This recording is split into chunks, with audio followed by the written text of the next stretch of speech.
Last night, 1-0 Dodgers, and All-Star Matt Kemp drove in the only run, and for Frosting made a spectacular catch.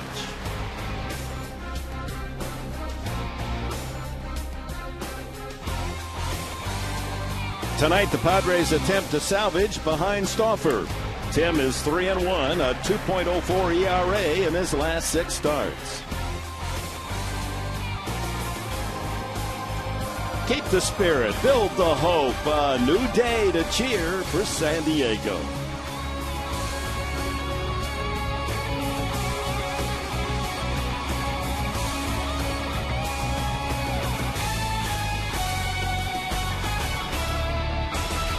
And so at Petco Park, this 9-game homestand ends, the final of the 3-game series between the Padres and the Los Angeles Dodgers. And welcome to Petco Park, everyone, with Mark Grant, Dick Henberg. Pleased that you're with us. Well, the Padres have won the finale of the previous 2 series, so this should be their game tonight. Hopefully they can avoid the sweep before they go on a long road trip. And anytime a team travels to the east, it's very, very tough. Doesn't matter how well a team is playing, it's tough to jump across those time zones and play teams in the Eastern Division and in Central like Cincinnati and the Pittsburgh Pirates. Well, he may not wear a Padre uniform, but you have to admire the season that he is developing. 26-year-old center fielder for the Dodgers, Matt Kemp. He is having an all-star of all-star years. I think you're right, Dick. He is Mr. Everything. Like you said, 26 years old, second in home runs with 26 in the National League.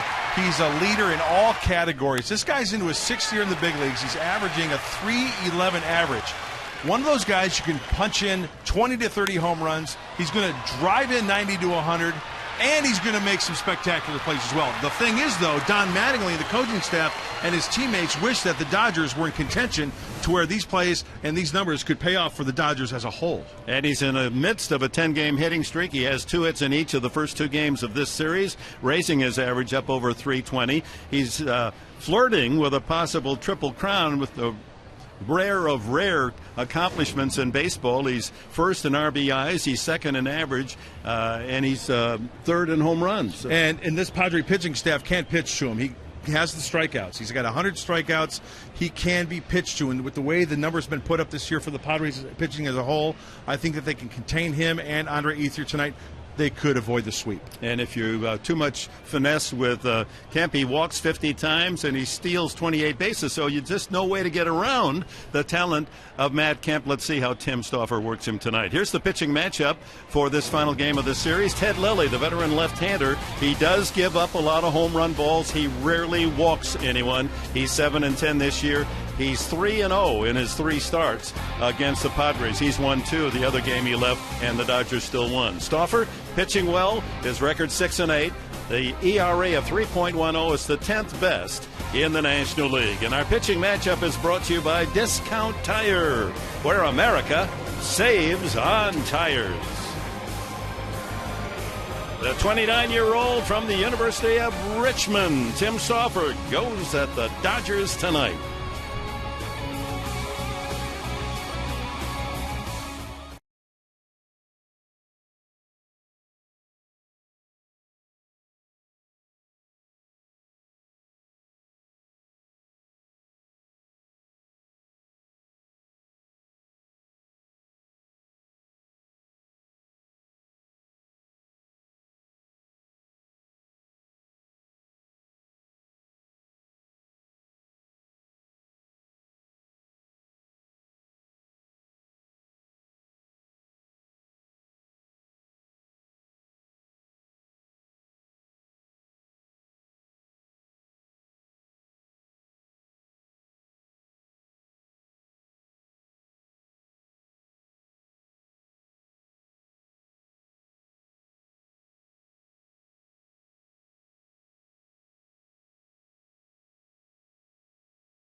great city of ours providing so many tourists during the summer with all kinds of activities all hours, including coming to Petco Park and enjoying a Major League Baseball game, as tonight the National League Western rivals, the Dodgers and Padres, ready to go. And on the mound for San Diego, Tim Stauffer, 29 years of age, from Saratoga Springs, New York.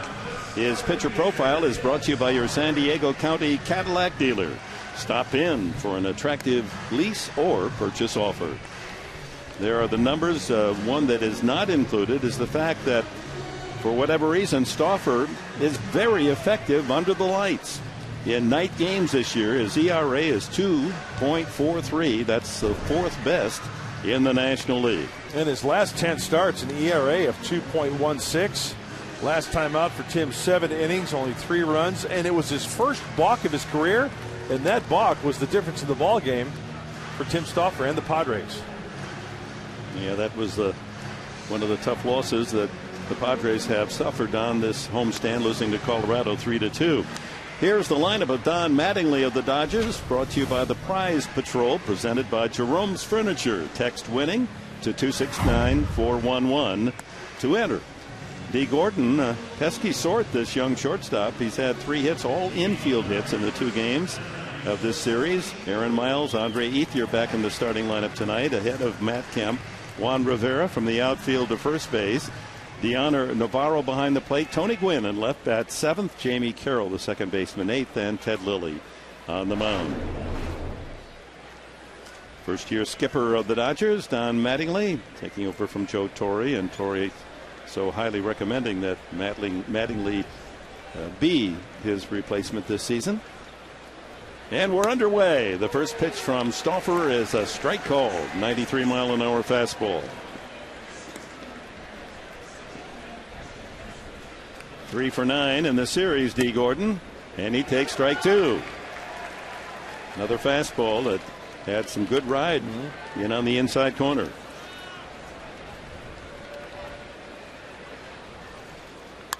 Reaches out and just drops his bat on a foul fly, and Headley has a play.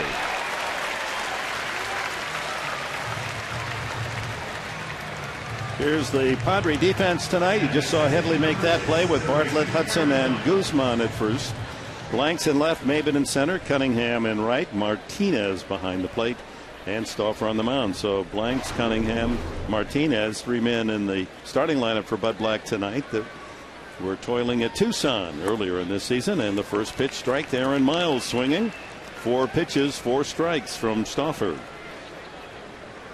Miles at 300, 290 left-handed, and 333 from the right side. Ground ball to the right side, and Hudson there to scoop it up. 4-3 put out, 2 quick outs. Dodgers here in the opening inning. He's a strike machine, Tim Stauffer.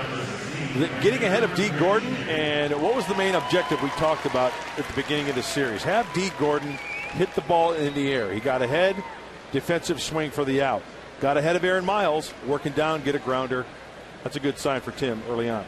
Here's Ethier. He's 5 for 16 against Stauffer with a home run. His average dropping down to near 300, 302 at the start tonight.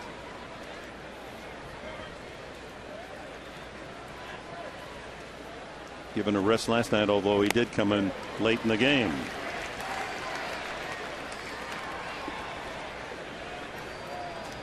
And Matt Kemp, the center fielder, cleanup man on deck.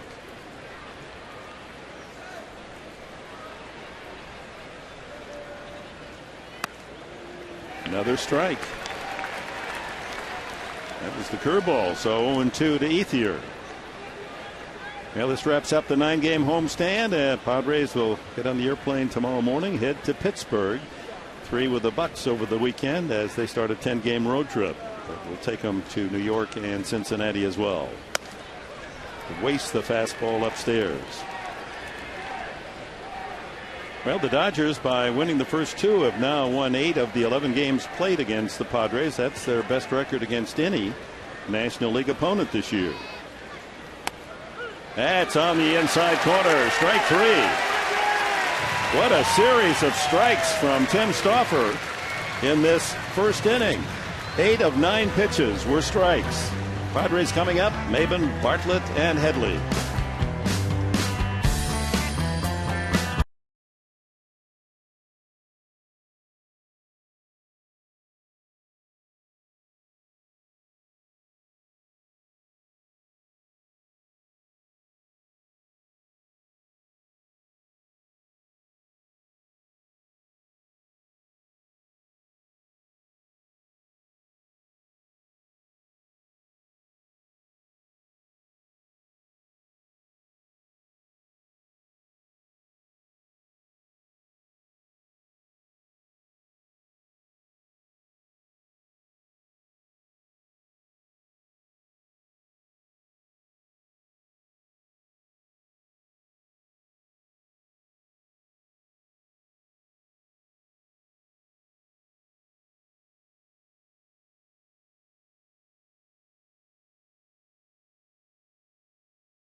Tonight, yeah, and they're lined up.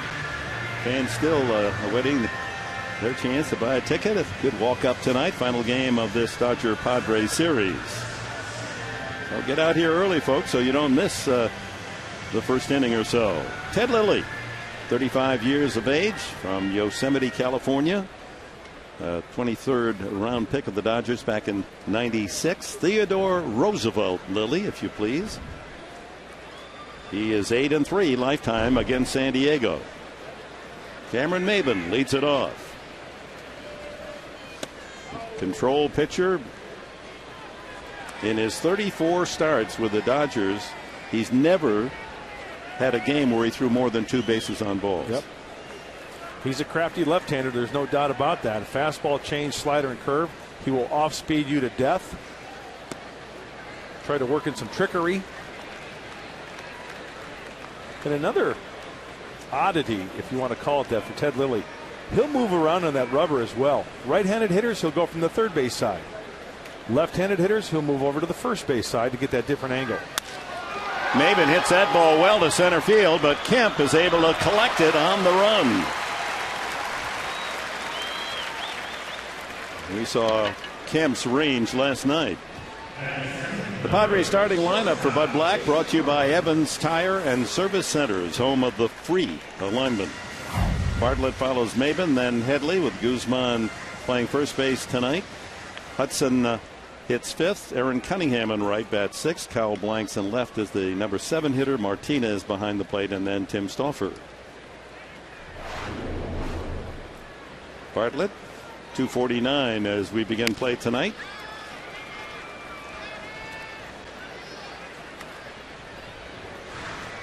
This 5-game winning streak spawned by terrific pitching from Los Angeles. 3 1-0 shutouts. And only 1 run and the other 2 runs allowed in the other 2 games. Most runs the Padres have in these 5 games is against Clayton Kershaw. They got him for 2. Well, hopefully that changes tonight, because there's all right-handed hitters. That's including the 2 switch hitters, Headley and Hudson, in the lineup. They're hitting .281 off of Ted Lilly collectively this year. Ground ball knocked down by Lilly, and he throws out Bartlett. You got a brief glimpse of Kershaw there in the dugout. He was named the National League Pitcher of the month of July as he went 4-1 with a 2.02 ERA. The defense for Los Angeles brought to you by North County GMC, a Southern California tradition for over 20 years. Miles Gordon, Carroll, and Rivera around the horn. Gwynn Campanethier from left to right. Navarro behind the plate, and he squeezes a strike from Lilly on the mound. Headley from that right side hitting .357. He's been the best hitter against left-handed pitching in the National League of late. Curveball 1-1.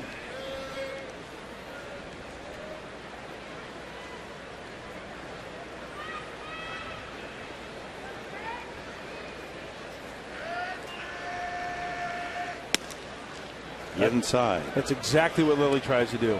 He will lull you to sleep with that 69-mile-an-hour curveball, and then he'll try to snap that 88-mile-an-hour heater on the inside part of the plate. He missed there.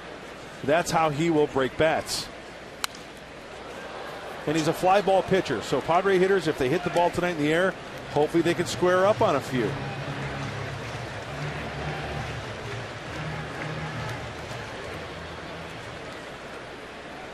Guzman next.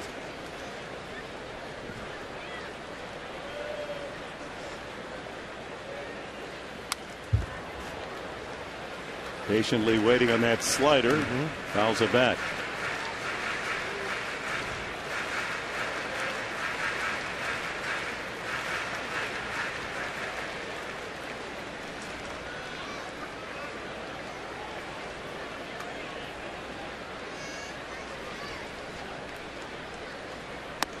Up high.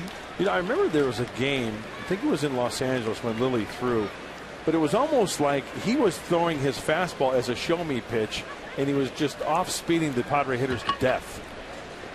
They only like pitching backwards.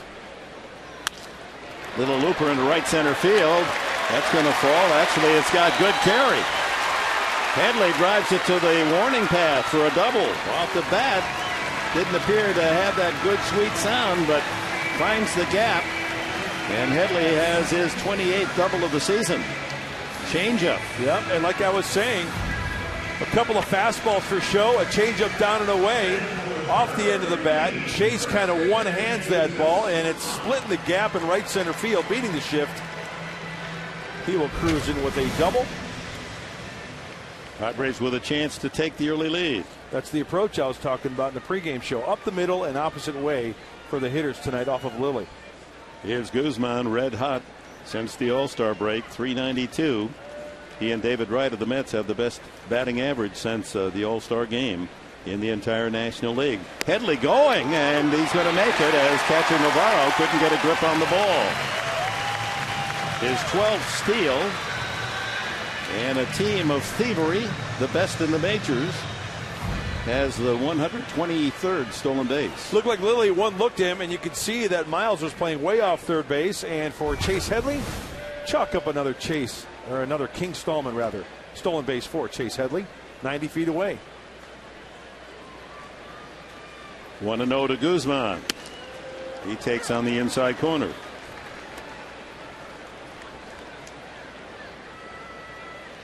He was hitting .332 at Tucson. He's .337 as he stands in there against Lilly tonight in the big leagues.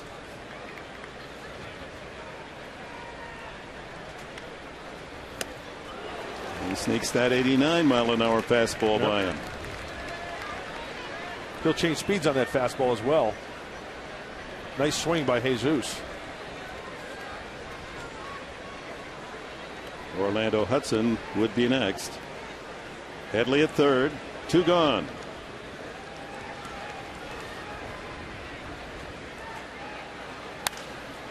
Out of play.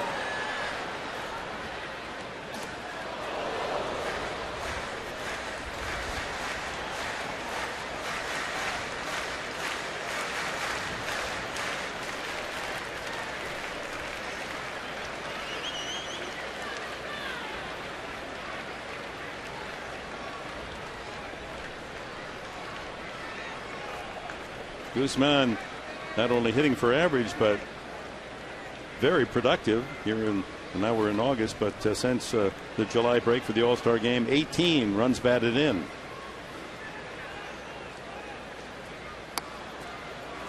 Lays off at changeup.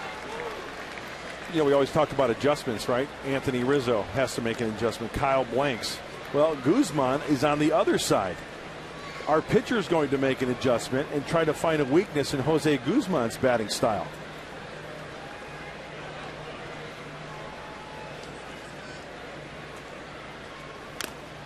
Stays alive, fouls that out of the glove of Navarro. Got my Guzman's mixed up. Jesus.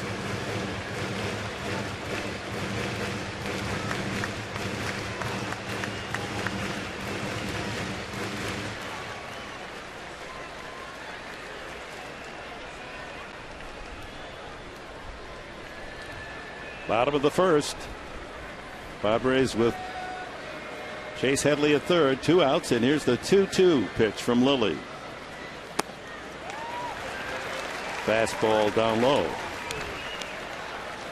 Don't be surprised if he pulls the string here. Change up, something soft to Guzman here.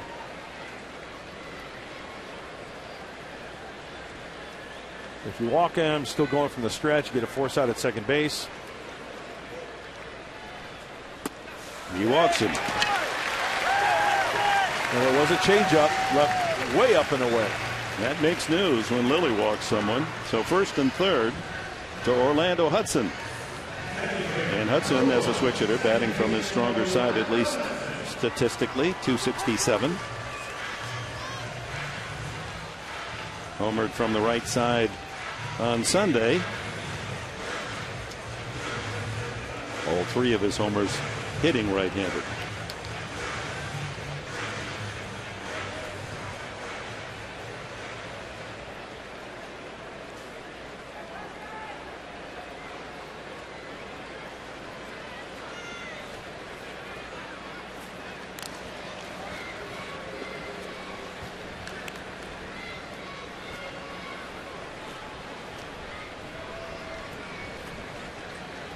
Just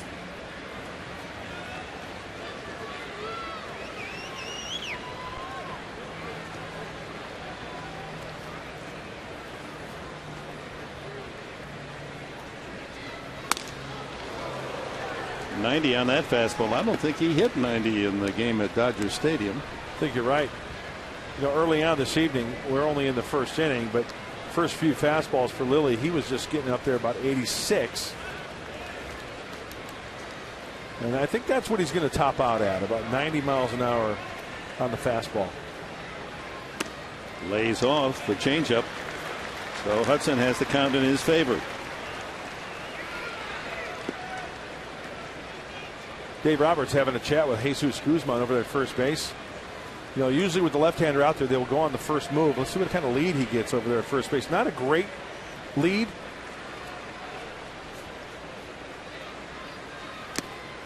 Low, 3-0. For a man that's not walked over 2 in any game as a Dodger, 34, the best and longest active streak of control in the majors. Could it be that he walked 2 men in the first inning? Now 3-0 to Hudson. If he was green-lighted, Hudson, he might get a changeup. You're right. He's got to be taken here. High strike. Oh, didn't have to be now. That's what I would yell from the dugout. A little bench jockeying going on, right? 3-0 strike, is it? Right on the upper inside corner, according to the Carl's Jr. pitch track. Well measured by Lilly. 3-1.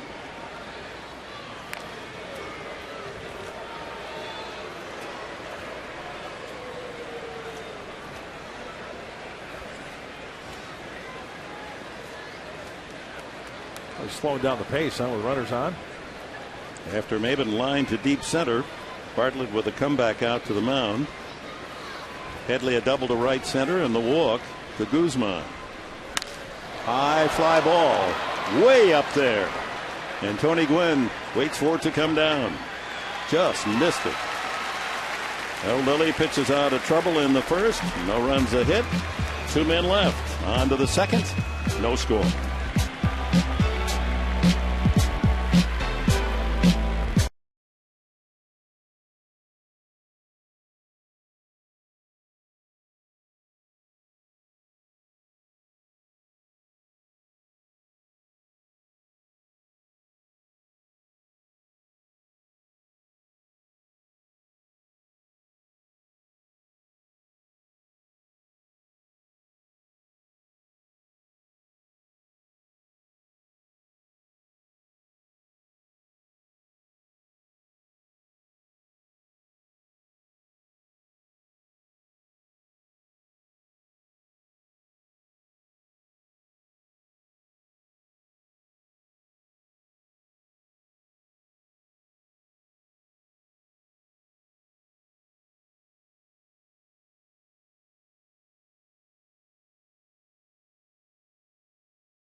2012 season. And here's an opportunity for you before August 26th to receive 5 complimentary tickets so you can enjoy great games this season, sample great seats, and enjoy all the exciting benefits of being a Padres season ticket holder for 2012. Don't miss out. Call 619-795-5555 and tell the Padres you're in.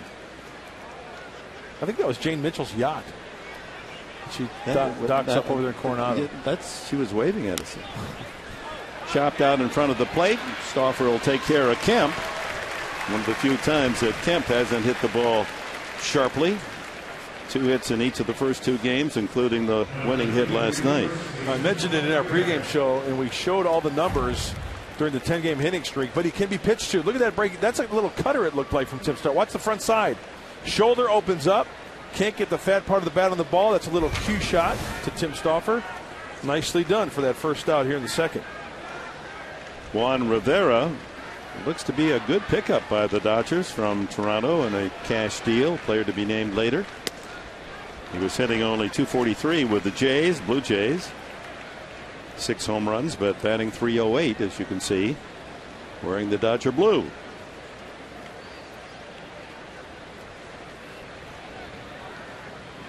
Ground ball up the middle, and that'll find its way into center field. First hit for the Dodgers. A Rivera single. 1 out, and Deoner Navarro, the batter.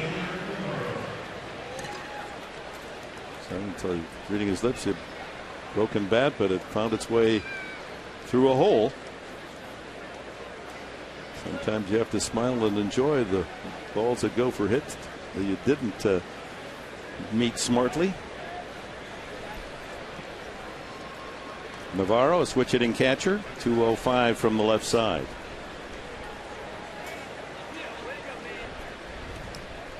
Well, the Giants finally broke their 5-game losing streak. They beat Arizona today 8-1 to capture first place, sole possession of first place in the West, as Arizona had, with a win last night, tied them atop the NL West. Colorado loses again. Philadelphia has won 6 in a row. They swept San Francisco at home, and they sweep the Rockies at Colorado. Foul back. And the Cubs shut out Pittsburgh 1-0 tonight, and the Pirates have fallen on tough times after moving into first place in the NL Central. They've lost 6 in a row, and 8 of 11 to fall 6.5 games behind Milwaukee. How quickly those high hopes have evaporated in Pittsburgh. Ryan Ludwig, by the way, 3 games now with the Pirates, still looking for his first hit.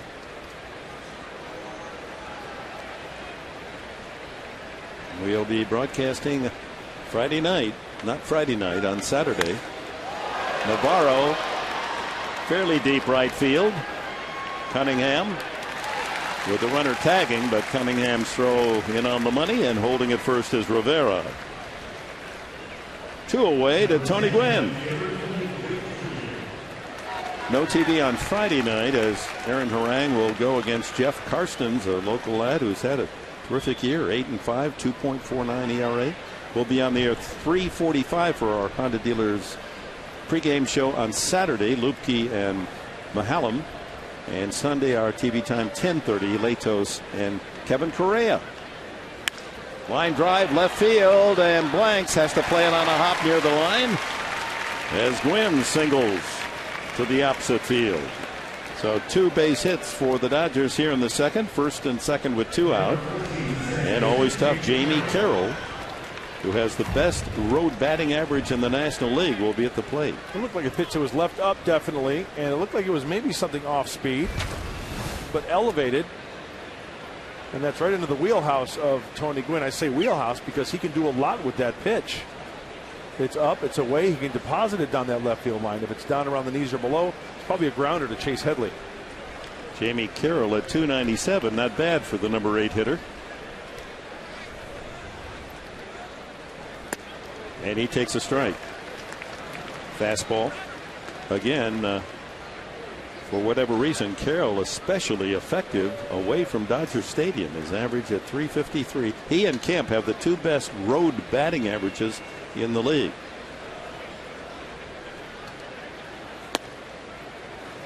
Lays off that slider.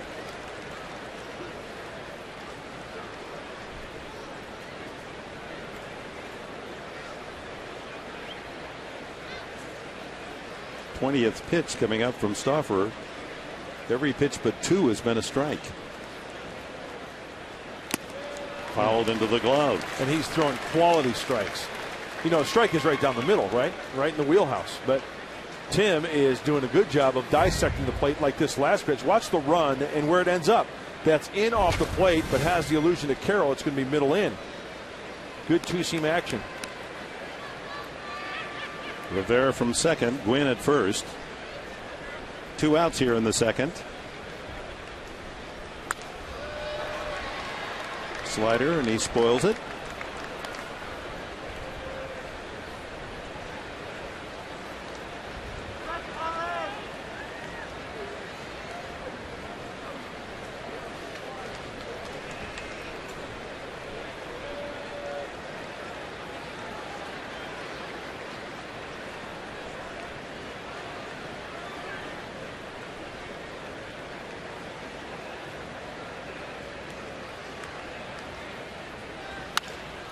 Line to right.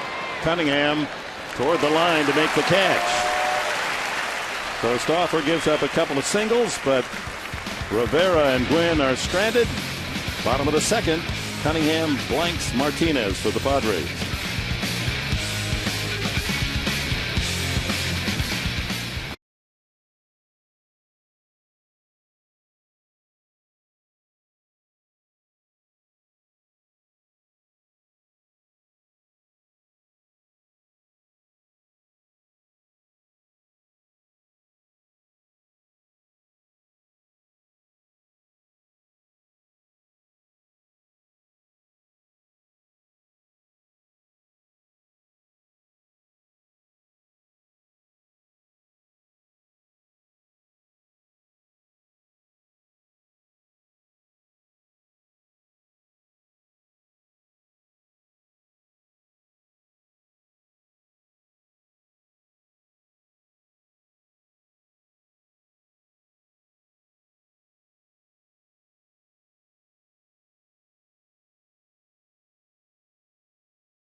Sunset as we go to the bottom of the second inning here at Petco Park in Padres and Español, brought to you by the Ascot Shop in La Jolla.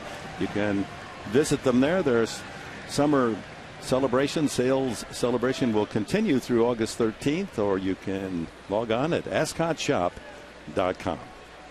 Cunningham 2 for 17 here with the big club, and Lilly sends in a fastball running in over the inside corner.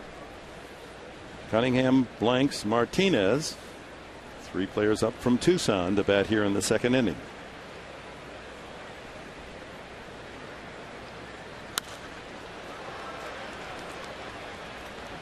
That one will make it to the second deck. And mentioned it last inning. Remember Lilly's fastball into the righties. He was pumping it up about 90.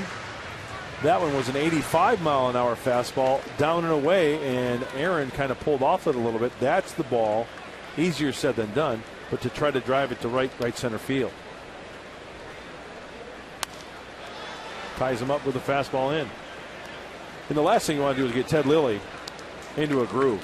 And he's going to give you 5-6 innings.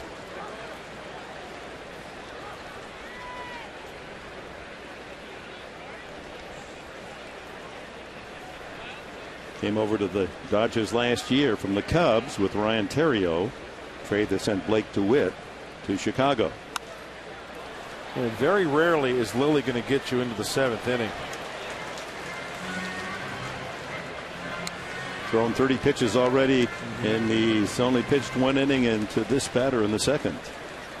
He's had a heck of a career, though. I've always liked this soft tossing left-hander. I mean, when he was younger, he threw a little harder.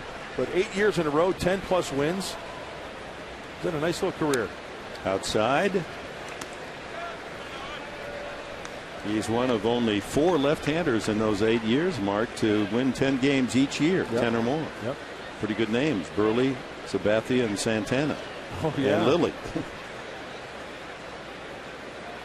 Struck him out. Fastball inside. Lilly has his first strikeout.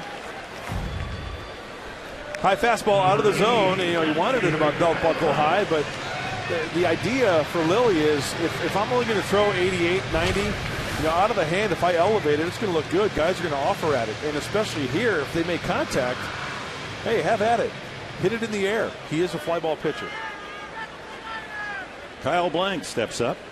3 for 29 since returning to the major league level, and he sends a fly ball at the foul line behind first. And Kyle's now 3 for 30. 2 away, and Luis Martinez 4 hits and 17 at bats, including a home run.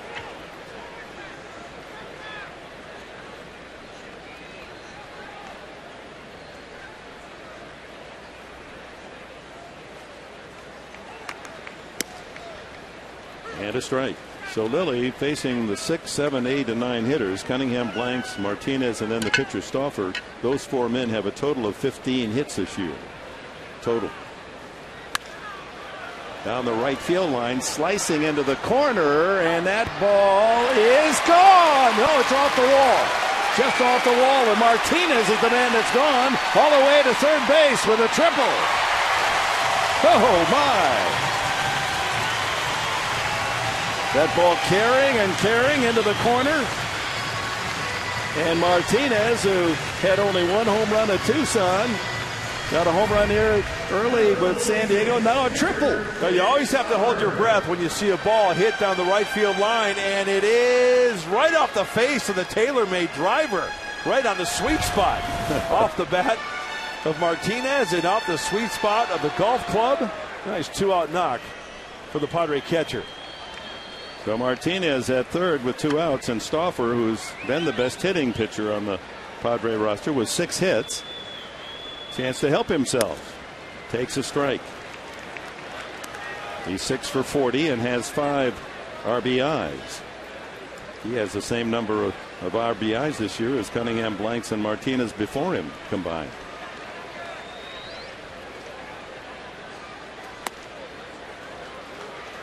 Lilly feeding him another fastball inside.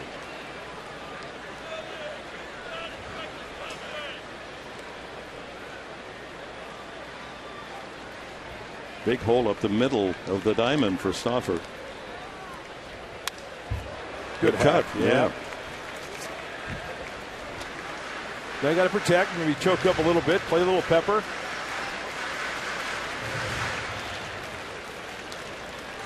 Put the ball in play, give yourself a chance. So a 2-out double for Headley in the first, a 2-out triple Martinez here in the second.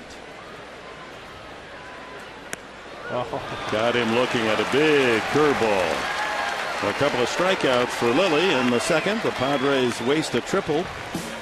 And we've completed 2 at Petco with no score.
And on Saturday, August 20th, hope you'll be here. 5:35 game. Country star Dierks Bentley performing live on the field after the game. Special post-game concert free with your game ticket. Get your tickets tonight at Padres.com/Dierks. Ted Lilly, the pitcher, will lead it off against Tim Stauffer. No score, top of the third. And then Dee Gordon and Aaron Miles for Los Angeles.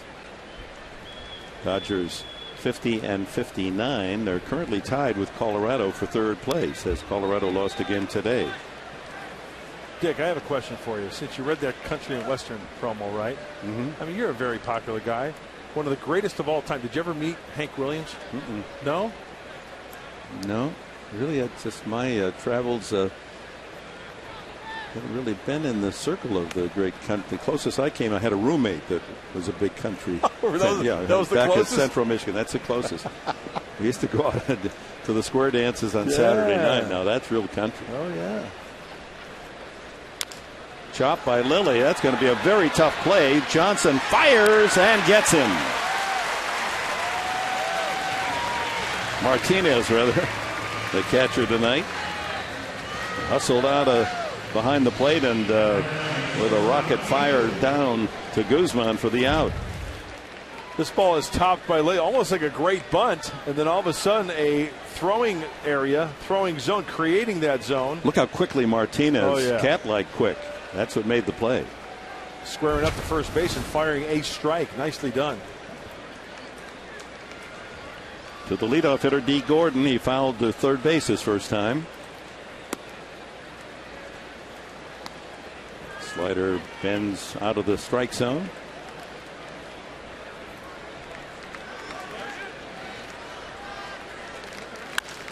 Left field, blanks to the line, may have room. He does in foul territory. Perfect. Two are gone, and Miles the batter. Give him left field all night long. Pitch him up and away, and the great ratio for Tim Stauffer. My goodness. And once again, not just strikes, quality strikes thrown so far by Tim Stauffer, and that'll make Darren Balsley and any pitching coach smile.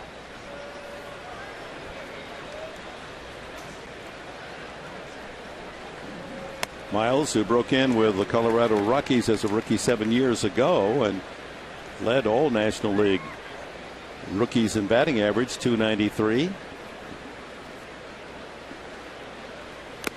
Fouled into the glove of Martinez. Another strike thrown by Stauffer. He's on an amazing run. 4 balls, 26 strikes, 25 strikes, and 29 pitches. There's a rare ball out of the strike zone. And he's 10 out of 11 hitters. First ball has been a strike.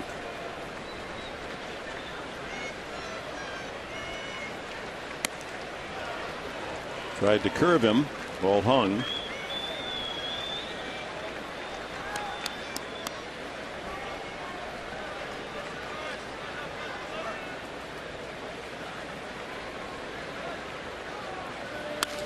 Another chance for blanks. Left fielder right there for the out. Dodgers go in order in the top of the third. The Padres bring up the top of the order in the home half of the third, looking for the first run of the game.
paths of some ships in the harbor to the high rises of our city.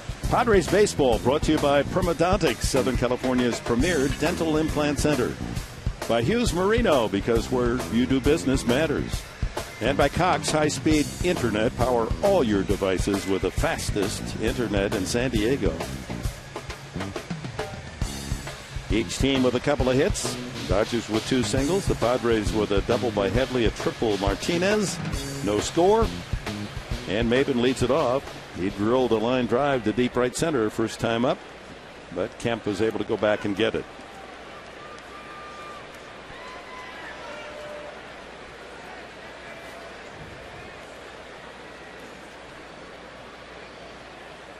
Line drive right to the third baseman, Miles. Boy, Maben hitting in tough luck tonight. A deep drive on a line to center field, and then he smashes a wicked liner right to the glove of Miles. Yeah, there's nothing he can do about it. Some serious top hand and some spin. Looks like that ball is actually hooking a little bit to Aaron Miles. Hit so hard that Maben had only 1 foot out of the batter's box when he caught it. Bartlett hit back to the mound his first time up.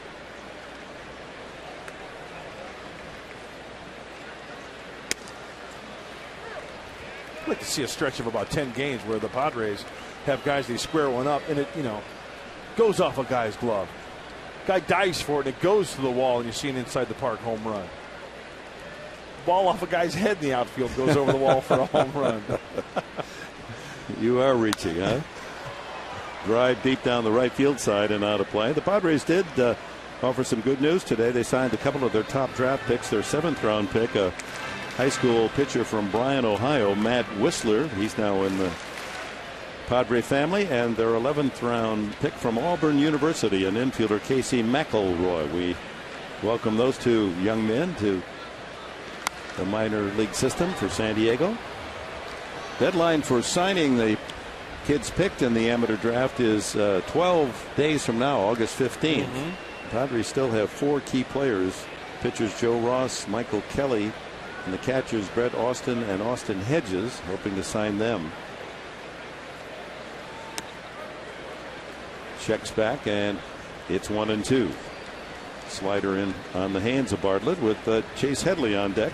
Yeah, you want to get the youngsters signed. You want to get them in the system and get into the pro ball world each and every day. Now it's not just a, you go to school and you try to hone your skills during the baseball season. It's a job now, day in, day out. Another foul, and speaking of one of the youngsters, 21-year-old Anthony Rizzo, another home run last night. 4 more runs batted in for the young first baseman. And Joe Thatcher pitched a perfect inning in relief for Tucson as well last night, so he's close to coming back to the major league team. Ground ball up the middle, ranging as Gordon can't get there. Bartlett with a single to center. With 1 out, it'll bring up Chase Headley. Ted Lilly likes to throw that Eva's curve. Oh, you talk about staying back nicely. Look at Bartlett. Did you see him? The front foot was set. He started to drift a little bit, but the big key of that whole at bat, his hands were back. Watch his hands. Drifting, hands back, stays on it, punches it up the center of the diamond. That's a clinic right there by Jason Bartlett. Headley doubled to right center his first at bat. It's almost like slow pitch softball. Remember the day you play softball? Oh, yes. It's a great game, but the key there, man, you start lunging. I mean, it's going to be having high arc to it. You start lunging, you're in trouble. You're going to jam yourself off the end. You got to let the ball travel, and you have to stay back and let it come to you, and that's exactly what Bartlett did there. You got to think right field. Yeah. I mean, the opposite field. Headley takes a strike, a fastball, inside edge. The only difference between the slow pitch softball and this game, slow pitch softball, back where I'm from, there's a keg at every base. You go to first, you draw one out. Motivation. You go to second base, you draw one out.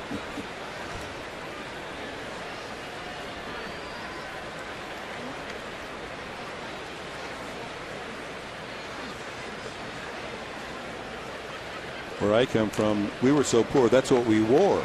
Yeah, the suspenders in those kicks. Yeah. You know, after you guys used them all over Right. there in Illinois, then they shipped them to Michigan. Yeah, really. Yeah, it's hard to run the bases, but hard to slide, I would think. yeah, we went in standing up most of the time. 1 strike to Headley. Bartlett with 21 steals has his lead.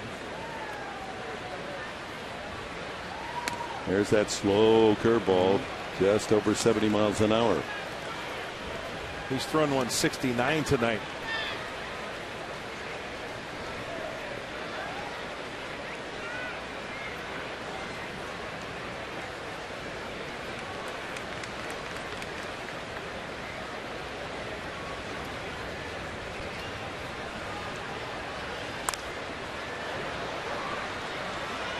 Ball, 2 strikes to the switch hitting third baseman. Jesus Guzman on deck. Oh, I love churros. That sounds so good right now. Big league ball game, a churro, wearing your team's colors. Nicely done. I like anything with cinnamon. Don't you like cinnamon? Yes, sir. How about cinnamon rolls? Huh? Oh. Sunday morning cinnamon rolls. 1 ball, 2 strikes. Low and inside.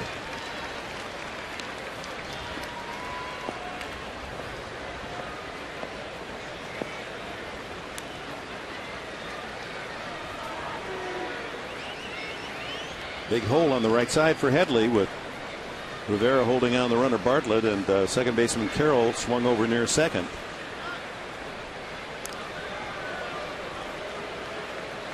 Ted Lilly does not have a good move.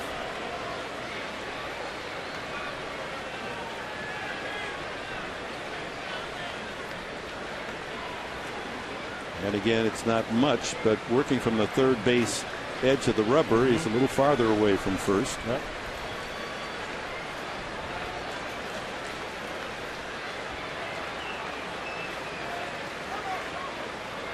Time called. I think Chase Headley may have requested time, and Chris Conroy, the home plate umpire, granted him time. He does not have to grant him time. That's the discretion of the umpire. Watch Chase. Hand up, request time, and he has granted time. 7:55 p.m. to be exact, Chase. 2 balls, 2 strikes.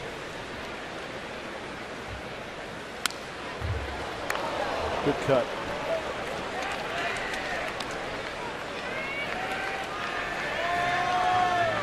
The other news off the field today, Dustin Mosley, successful surgery on that left shoulder, tightening that shoulder joint. And by having the surgery here in August, that means he'll be fully rehabbed by the time spring training starts next year. That's good news.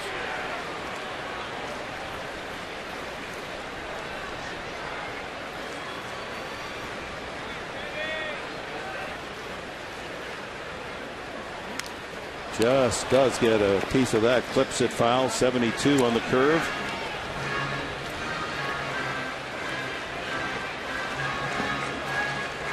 Well, Lilly has broken everything out of that toolbox tonight.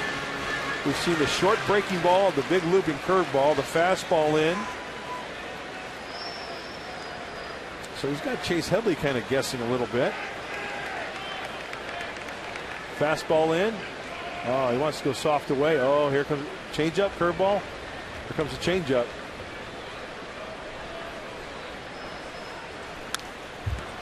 Good piece of hitting by Headley, spoils another.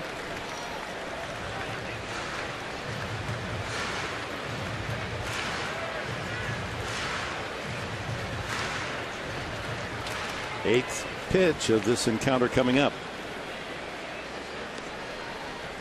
I think a fastball in here.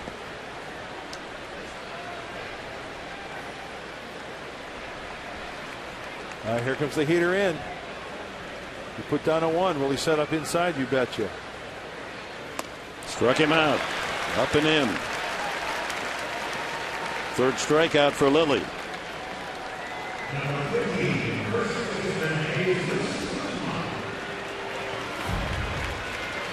It's the fastball in. Navarro gives him the sign. He sets up.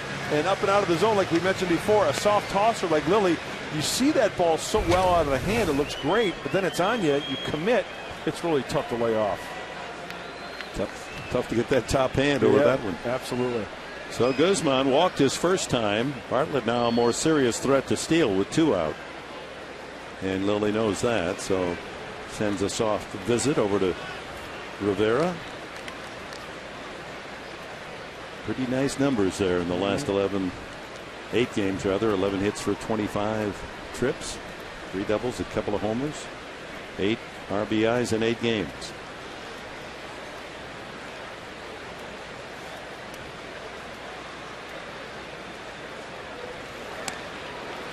Tried to bring the curveball outside in at 68. Yeah. Hey, did you hear where Steven Strasburg could make a rehab start this Sunday? Oh, that's good news. Yeah, for the Nats. Yeah. San Diego State star. So he's on his way back to recovery.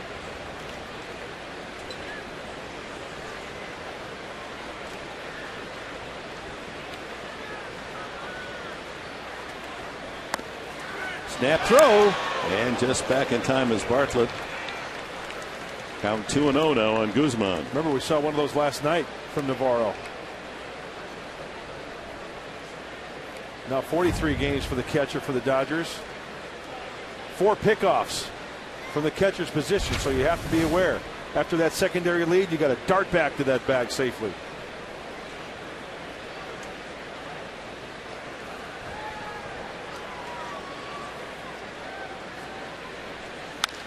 High fly ball.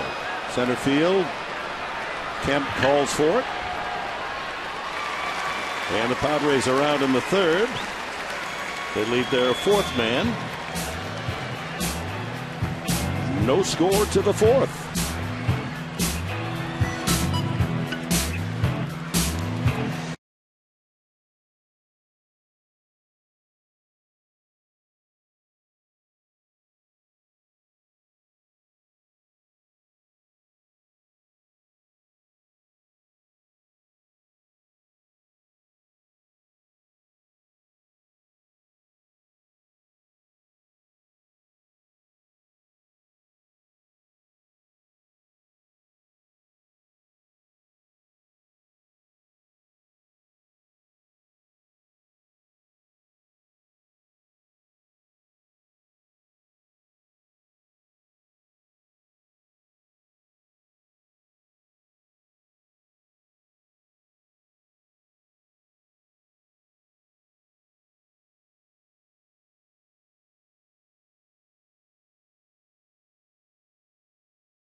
Brought to you by AT&T Wireless. Tonight's question: name any of the 3 pitchers in the Hall of Fame that have a losing record.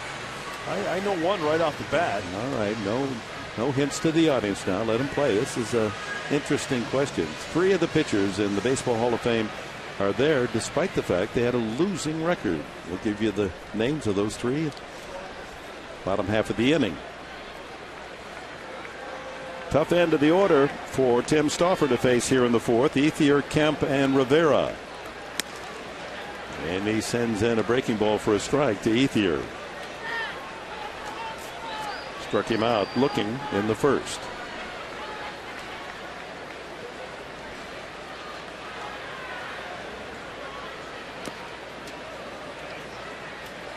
Another curveball, 1-1.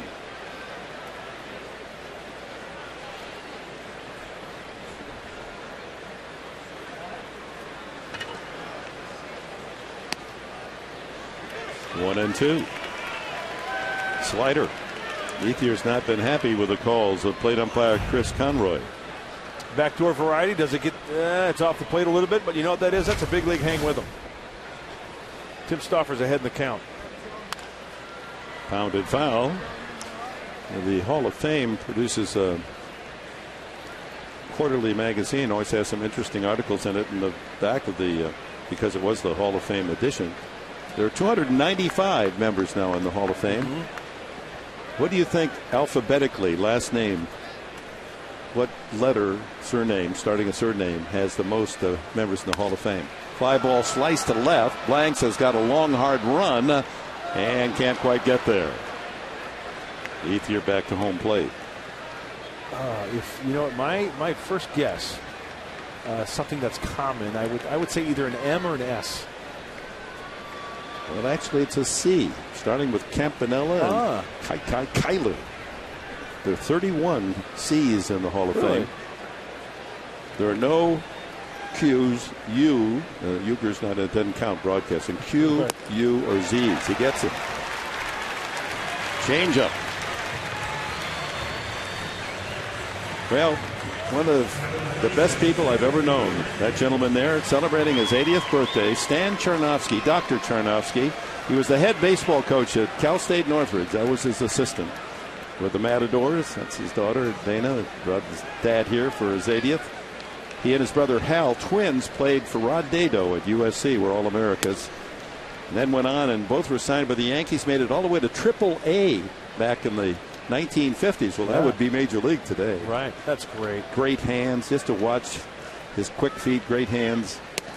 And he brought that Rod Dado USC approach to Cal State Northridge. And, well, I learned more in 1 week about baseball around him than I had my whole life. I was just going to ask you, Dick, what kind of coaching style did he bring to the ball yard each night? I mean, was he a disciplinarian? Was it fundamentals? Oh, yes. You could commit a physical error, but a mental error. Right. In fact, in writing down with me to the game tonight, he was saying, how can Matt Kemp be doubled up? Right away, that's the first thing.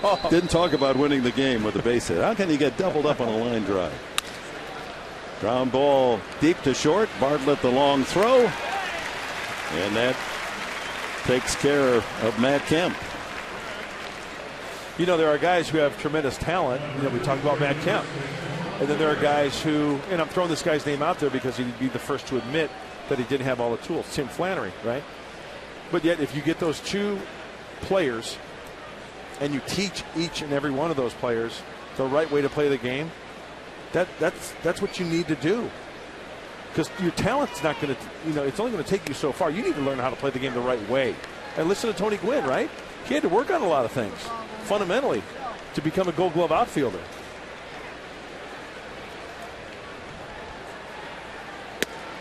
And of course, on a collegiate level, Stan had a remark, I'm sure he borrowed it from Dado, and that is, you got to stop thinking. You're hurting the club.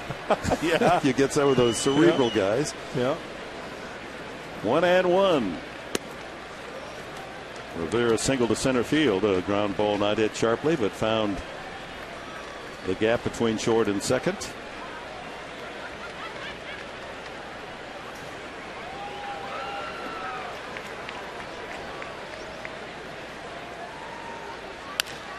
Fouled away. Just a final note, because he's such a special man, Stan Charnovsky. When I first joined the faculty and staff, it was a brand new school in Northridge. It was 1961. We were part of the first faculty. He was only about 3 years old. He's been at the university, and he's still teaching psychology his 50th year. Oh. And they just had a big ceremony honoring those who have been there 30 years, 40 years, and we have one individual who's been at this university 50 years. Did you just see how he leaned into the pitch as Stauffer was throwing? He's eyeing the pitcher, he's eyeing the hitter, and just before Stauffer was about to deliver that pitch, he kind of leaned over his lap a little bit just to get a good look to see what was going to happen. Look at him. High, 3-2.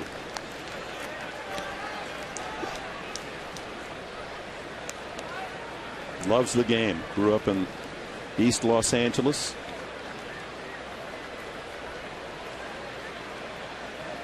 He watches That's a deep drive to left center field by Rivera, and back goes Maben to make the catch. Cameron Maben steals another extra base hit as Rivera denied by the speed and the gazelle-like actions of Maben. Spider-Man.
Did you get it right? Name any of the 3 pitchers in the Hall of Fame with a losing record, and here they are. I got Fingers and Suter. Oh, very good. And Satchel Paige, the other. All right. 2 relief pitchers, and that figures normally even the best have a losing record. Satchel Paige, by the way, this date, August 3rd, was his debut as a starter. 1948. He probably was about 48. And he beat Washington that day.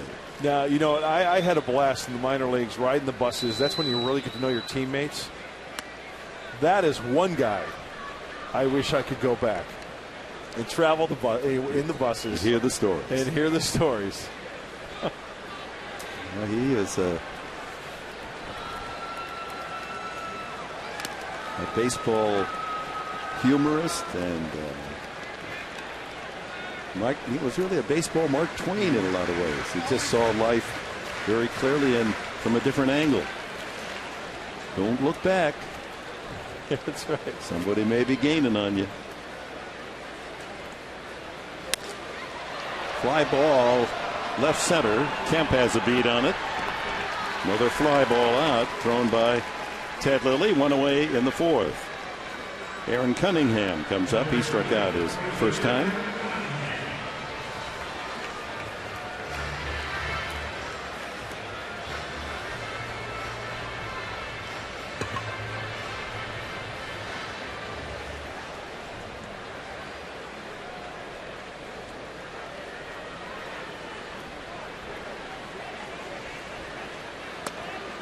Satchel once said, I never rush myself. He was slow and deliberate. They can't start the game without me. Right, exactly.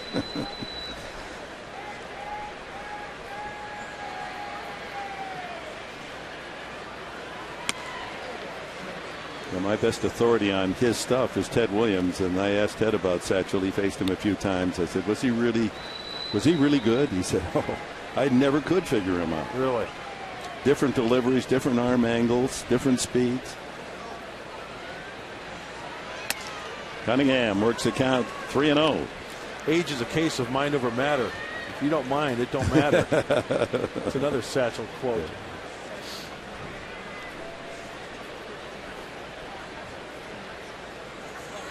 So Lilly rarely falling to a 3-0 count to Cunningham. Gets the high strike. Just a BP fastball, it looked like. 81 miles an hour. Either a slow fastball or a fast changeup.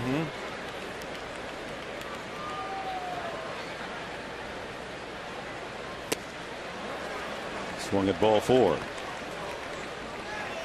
And pumping it up a little bit at 87.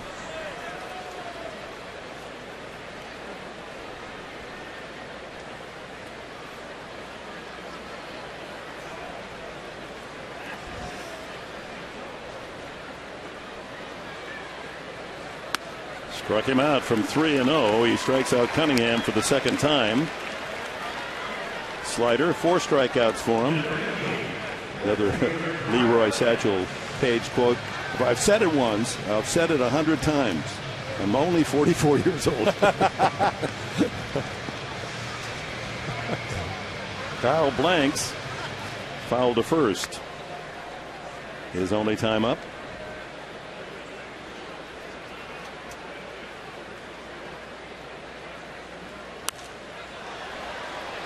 Clips that one out of play.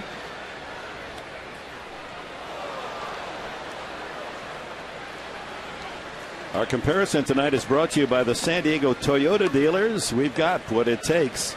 And we'll let you study this a little bit. 2009, 2 years ago, first 50 at bats Blanks inside. Remember what a tough start he had, hitting 160, no home runs. His last 98 at bats came alive, 296 with 10 homers. Hopeful that that's how he's going to turn things around this year.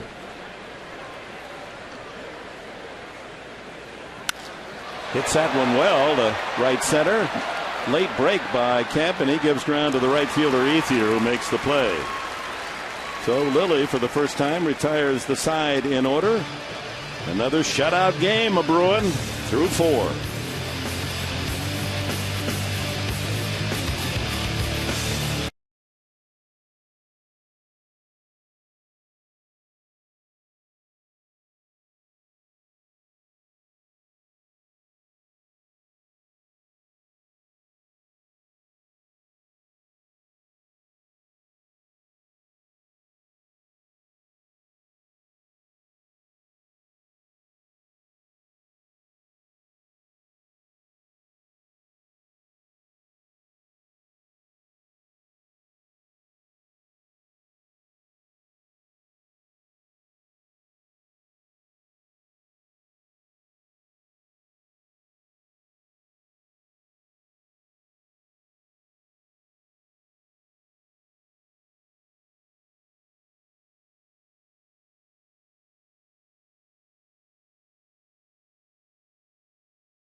Mid-game recap brought to you by Murray Lamper Construction. Hey, folks, find the truth in home remodeling with Murray Lamper Construction.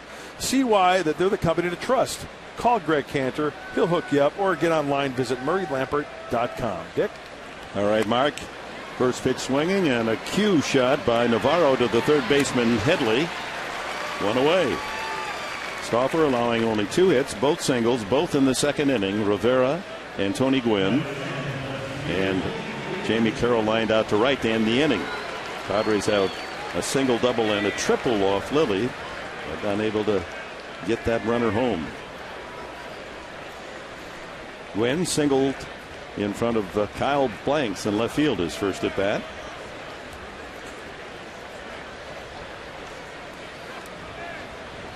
Headley, respecting his bunting talent, pulls in at third, squares, and takes the strike.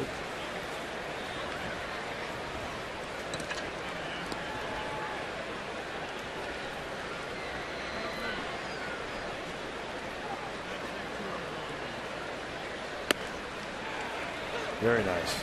0-2. Another fastball. You can just tell Tim is working quickly. He's getting that ball, towing that rubber, and getting on the same page as Luis Martinez behind the plate. That's the strike page. And you know what? Credit Martinez as well. When a pitcher is working quickly, right? He's not doing a lot of shaking off. That means that Luis knows exactly what Tim's trying to think and how to go about getting these hitters. So credit the catcher as well. He's got some paint on his fingers too. Did you see that? Yep. Ground ball pulled to first. Guzman staggering, makes the play and takes it to the bag for the unassisted putout. That's 9 men in a row retired. We got the home uniforms, and you can see that the finger being put down, it's got some paint on it.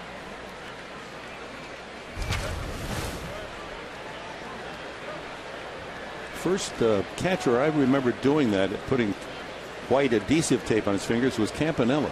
Really? May not have been the very first, but that's the era when it first began. Clank. He's got a frog with a tennis racket in that glove, huh? Of course, I'm kidding. In fact, if I was commissioner, a strike would have to be a strike. Catcher has to catch it cleanly. If it bounces out like that, it's not a strike. But it's Tim Stauffer, so let's call it a strike. You're a pitcher and you're saying that? Ground ball by Hudson. That's Carroll just reaching out and rolling a single to right field. That ends a string of 9 straight Dodger outs. Brings up the pitcher Lilly. Tim's doing a good job. That looks like a slider down and away, and Carroll stays on that one nicely. And look at the swing. It's all on the backside, hitting it to the right side, finishing up high. Hey, who said it had to be pretty, right? The swing doesn't have to be pretty if you hit it in the right spot. Well, that's his bat control because he chokes up more than just about any player in the league. This veteran Carroll.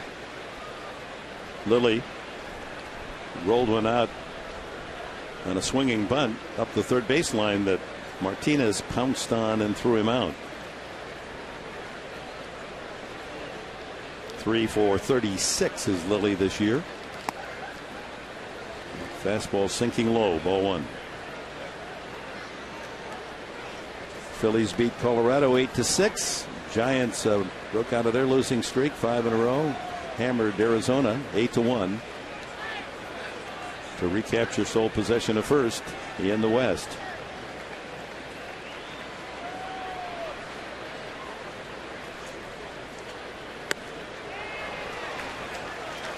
Fastball at 90.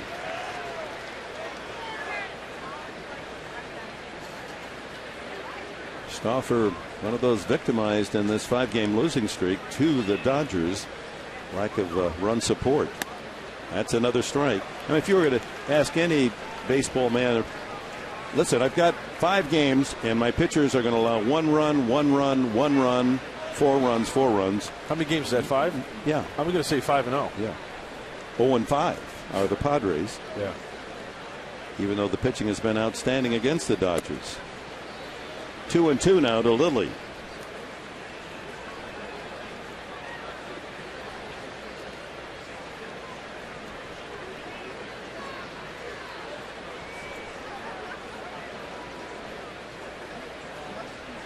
Sofer has reached only 1 3-ball count. That's into the hole, and Bartlett gets the force on that buggy whip throw to second. Hudson covering, no runs a hit.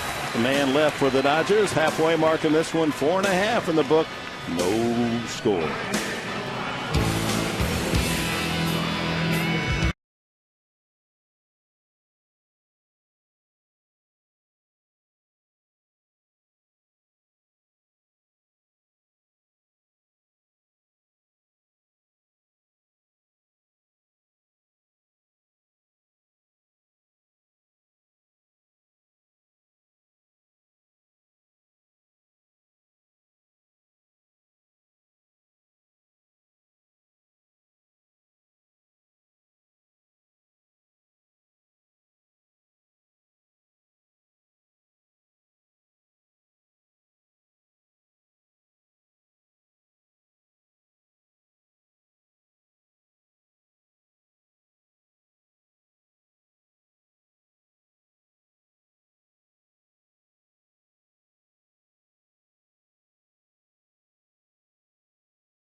Inning presented by Harris Rincon Casino. If a grand slam is hit this inning, the jackpot, folks, it's up to $47,500. It could be yours. You have to enter, though, at 4SD.com. Good luck, and take it away, Mr. Enberg. All right, Luis Martinez tripled into the right field corner, is only at bat, and he fouls that one back. Fastball on his fist. It'll be Stauffer and Maben in the 5th inning. Well, just as you predicted, Mark Grant, Ted Lilly, a fly ball pitcher, through 4 innings, only 1 ground ball out. Wow.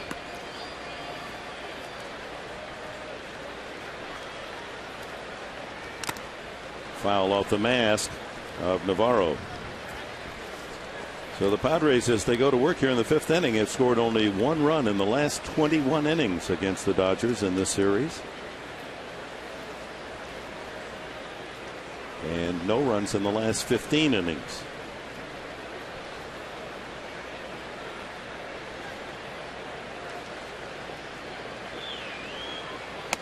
Up high. By design.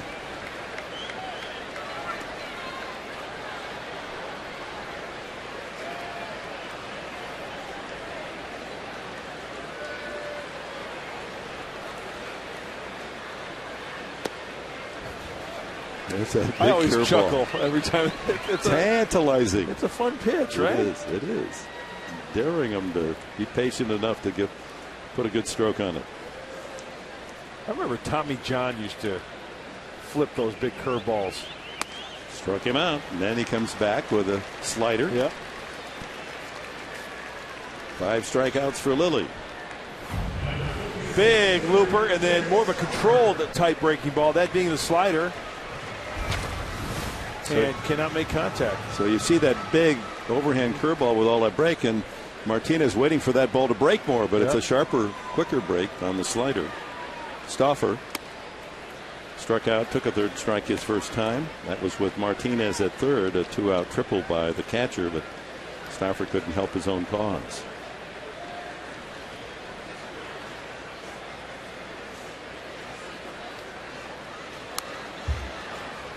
Hey, remember yesterday you mentioned that article about the weighted bats and stuff? Right. And I know you read the same article, but I thought it was very interesting. I did not know this. Who invented the donut to put on the bat? Elston Howard was the first. I did not know that. Yeah. It's a nice little nugget. There's all the weights that they use in the on-deck circle. And Tony Gwynn was watching the telecast. We ran into him today at the ballpark. He was part of the Jane Mitchell interview session today. And he said he was really fascinated by all of that. And he feels that the weight should be down around the hands and fists, not at the barrel end of the bat. Interesting.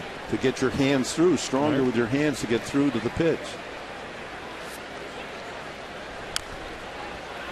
But in case you weren't with us last night, this professor, physiology at the University of Hawaii, measured batters after they swung a weighted donut or weighted bat, 10 to 13% added weight, so your bat would feel lighter when you got up there.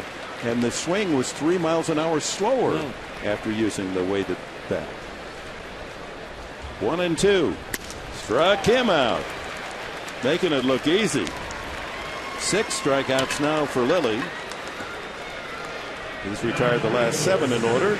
Cameron Maben, the one Padre that has hit the ball with authority both at bats, but for outs. A long line drive out to center and a bullet to the third baseman Miles.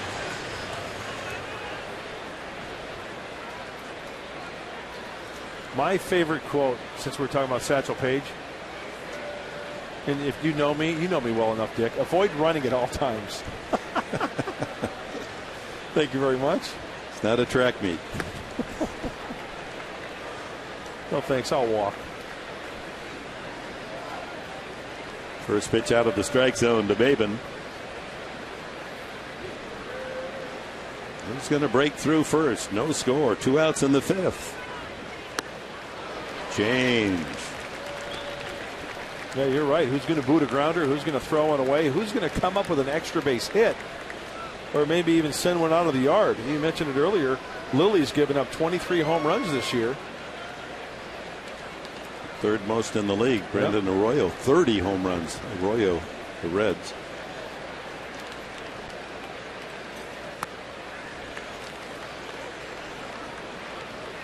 83 pitches now for Lilly.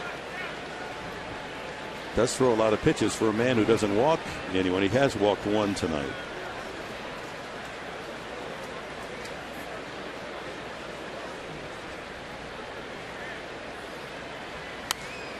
Foul back.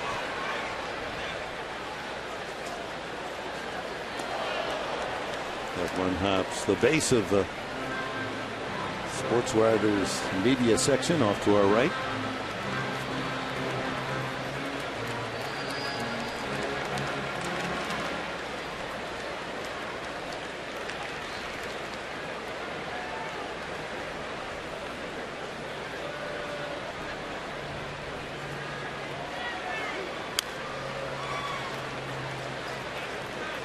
There's that big, sweeping, slow curveball at 71. Yeah, that one looked like it was a little sharper, didn't it? It looked like it didn't have a big hump in it, but it's still big looping curveball, but not one of the ephus type that he threw earlier. Count even at 2-2 with the bases empty. 2 outs here in the scoreless fifth. That ball hit well to right field.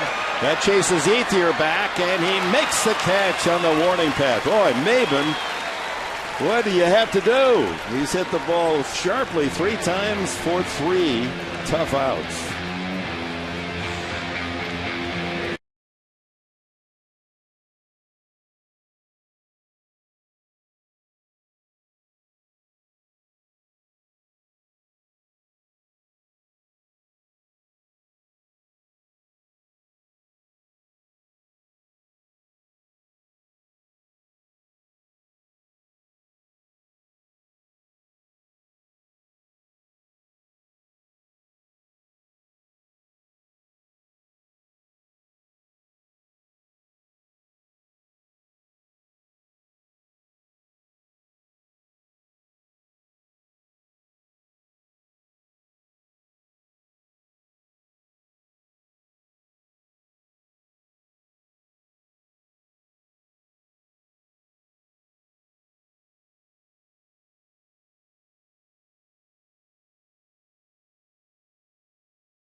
And Padres, each team with 3 hits. And Gordon spun around on a fastball as he squares the bunt. His 3 hits, infield hits, 2 swinging bunts, and 1 well-placed bunt. That was last night and led to the only run scored in the 1-0 Dodger win. Eventually came around on Kemp's single. Slider, 1-1. Well, the Dodgers have scored only 1 run the last 15 innings against Padre pitching, but that was enough to win the game last night. Saw comebacker to Stauffer. He gets rid of Gordon. 0 for 3 tonight for the leadoff hitter for the Dodgers. Aaron Miles is grounded to second and fly to left. Great pitch count for Tim Stauffer, and it's been a common theme. Matt Latos, solid 7 innings, gave up a run yesterday. No walks for Matt, struck out 6. Corey Lupke gave up 5 runs, but 7 1/3. He pitched well. Yeah, Latos no walks in 7 and no walks from Stauffer tonight. Strike to Miles.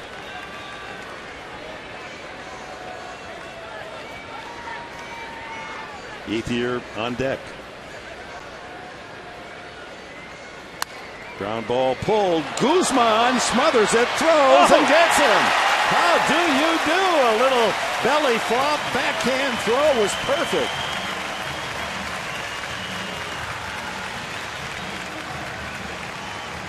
He's doing it all over there at first base. He's getting dirty. He's laying out for his teammates. The back flip for Stauffer, covering nicely. That's not an easy throw. It is not. Nice play. And Guzman, who's been working diligently before games, taking a lot of ground balls. Glenn Hoffman trying to improve his defensive skills. That was the knock on him, that he just doesn't play defense well enough to have a regular position. But we haven't seen a problem. He's made plays at third and at first. Ethier take ball one. He struck out both times.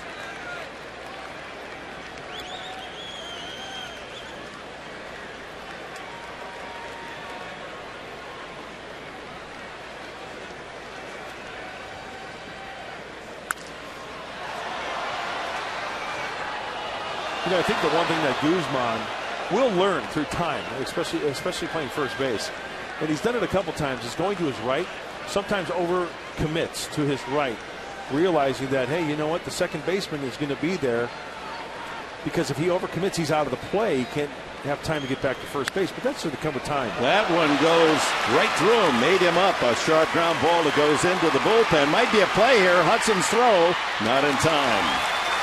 That'll be a double for Ethier.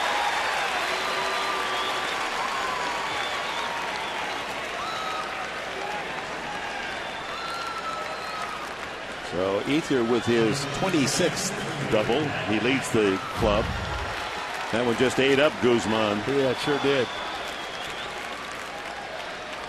Just off to his left, off the glove. Just looks like it kind of skims off his glove just a little bit. Oh, Matt Kemp comes up. This is only the second time the Dodgers have had a man in scoring position. They have Rivera at second in the second inning, and they're going to walk Kemp. And it's so fitting that we've been talking about Satchel Paige.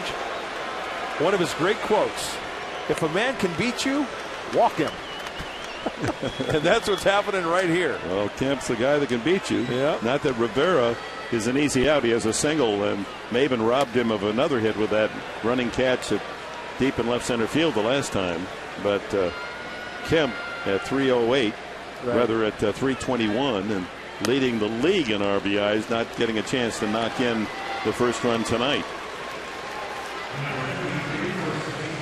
So first and second with two out, and how big is that play made on Aaron Miles' ball by Guzman now, diving across the foul line and making that backhanded throw from his front side. 3-1 to get the put out.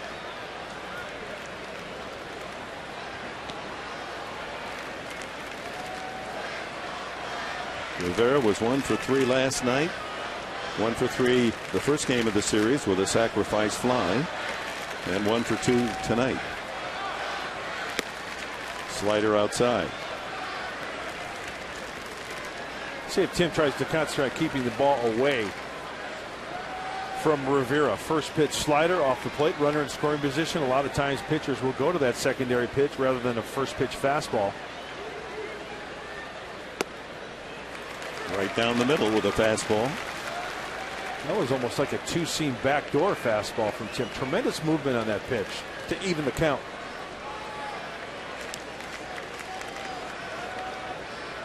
Danger time here in the 6th inning with 2 on 2 out for the Dodgers. You know, I was always taught from a pitching coach a long time ago, at least get one of the first 2 pitches over for a strike. 2-0, you don't want to go there. 1-1, 0-2, that's where you want to be. So one of the first 2 pitches, get over for a strike. Pitching 2-0 is not fun. Stauffer and Martinez going to have a meeting, using a series of signs with a man at second base, Ethier.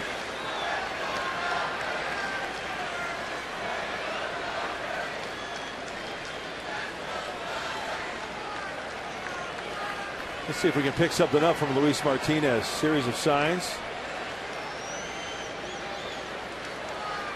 Yeah, he went 2-1, so let's see if he goes fastball in. Drive to left field. Blanks is there. And the inning comes to an end. Ethier's double, walk to Kemp, and Stauffer pitches out of trouble. Padres in the last of the 6 have Bartlett, Headley, and Guzman scheduled.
Sunday, August 21st, that's going to be the big Trevor Hoffman celebration retirement ceremony. Tickets are going fast. We hope you'll be there. Padres.com/Trevor, the way to go. It's against the Marlins, Sunday, August 21st, a 1:35 game, 1:35 on Sunday, but the ceremony will precede the opening pitch. Hope you'll be there. Last of the 6, the scoreless duel. Jason Bartlett leads it off against Lilly. Bartlett takes a strike. He is bounced to the mound and single to center. 8 straight now, retired by Lilly as he enters the 6th. 1-0 shutout win Dodgers last night. No score tonight into the bottom of the 6th. That ball is hit well to left field. Gwynn giving ground. Hits way back and touchable. Bartlett has his 2nd home run of the year.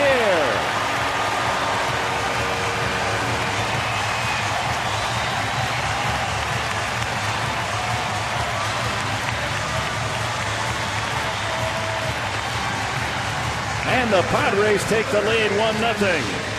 A home run from an unlikely source, only number 2 for Bartlett. Well, we mentioned it earlier. Ted Lilly has given up 23 home runs. Now make it 24. It was a pitch that was up. Jason Bartlett taking advantage of a mistake, and the Padres striking first. Tony Gwynn trying to rob. He timed it perfectly with the best of his leaps just to that fan in the yellow Padre jersey. Headley a double and a strikeout tonight. Foul ball. So Jason starting off in the hole 0-1 to Lilly, and you know what? Fly ball pitcher, right? That pitch was up in the zone. That was a case of Jason getting enough top hand on top of it and sending it out of here into the 1st or 2nd row. Under that ball a little bit more, and that's an out. 1 ball, 2 strikes to Headley. Double to right center and struck out tonight. Well, the Padres finally with a run against Dodger pitching. They had gone 17 straight innings being shut out. And Headley goes down swinging. 2nd strikeout tonight for Headley. And 7 in the game from Lilly. Guzman walked and flied to center.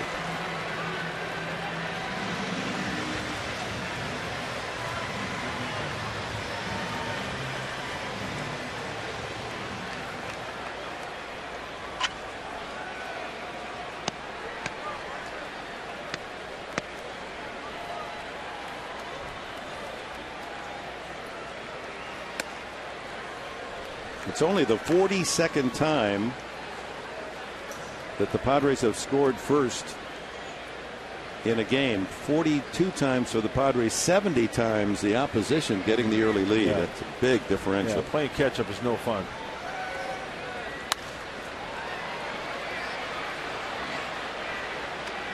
A ball and a strike to Guzman. Especially when you don't have the offensive pop. So the Padres as a team have hit for the cycle tonight. They have 4 hits, a single, double, triple, and a home run.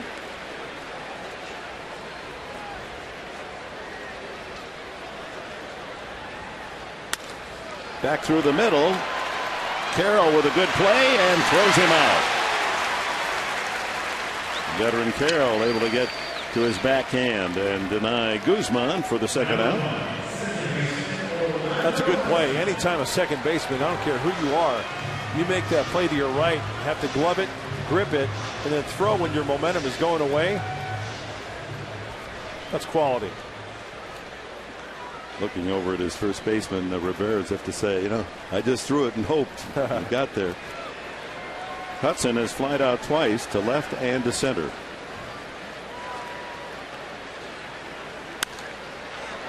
That one could be playable. It's slicing into foul territory. Rivera can't get there. And with a glove makes the catch in the aisle. Or did he?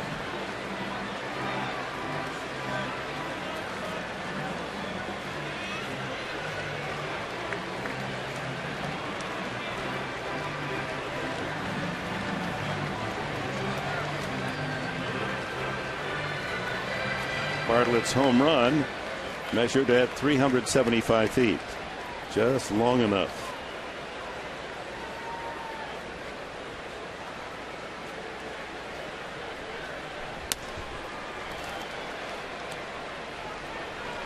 A ball and a strike. Again, folks, off tomorrow. Travel on to the east and to Pittsburgh. Friday night, no TV. Our next visit will be on Saturday. Line drive hit sharply. It's going to carry to Gwynn. Another line drive out. But the Padres get one out of the yard. Jason Bartlett's second home run of the season. 375 feet. And Padres lead it 1-0 after 6.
Brought to you by Permadontics, Southern California's premier dental implant center.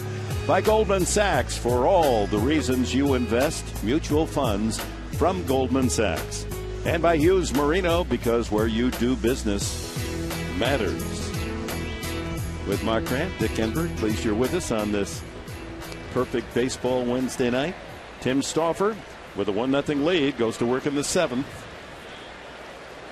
Navarro, Gwynn, and Carroll scheduled for the Dodgers.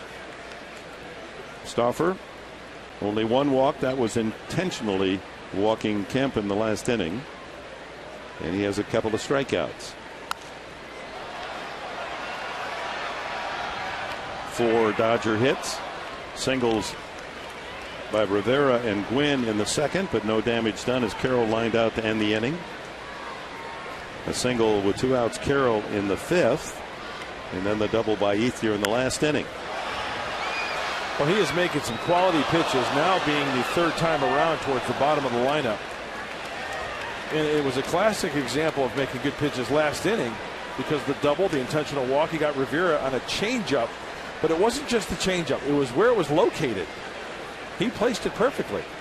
Low and away. Yes, he did. Rivera tried to hook it. 2-2. The Dodger catcher.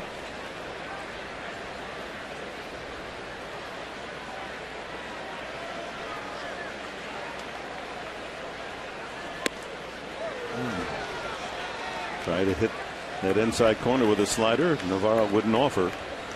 Full count.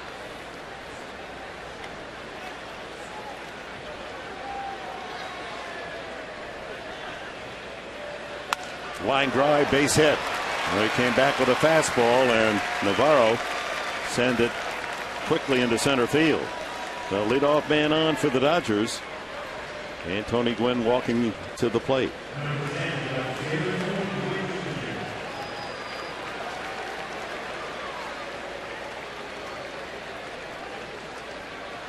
See whether or not Don Mattingly plays for 1 run here to tie it. Gwynn a good bunter with Carroll on deck, and then the pitcher's spot, and the Dodger bullpen is active. There's the bunt. No one covering. Orlando Hudson didn't cover. Yeah, that's his responsibility. Gwynn with a base hit. Jason Bartlett was at second base. Gwynn has his second hit. That hurts. I mean, as an infielder, you have to keep that in the back of your mind. He's not going to beat Tony to the bag. And I think after that play, Orlando Hudson he looked at whether it was Tim Stauffer, Guzman, he patted himself on the chest saying, hey, that's my bag. This is a good visit by Bud Black. That's a tough one to swallow. Yeah. Couple of hits now with no one out, and the Dodgers threatening with Jamie Carroll, a very tough hitter at the plate. And I don't think there's an excuse for that, because we know the situation. Everybody knows that Tony Gwynn could swing away, he could drag bunt, he could do so many things, so you have to keep that in mind.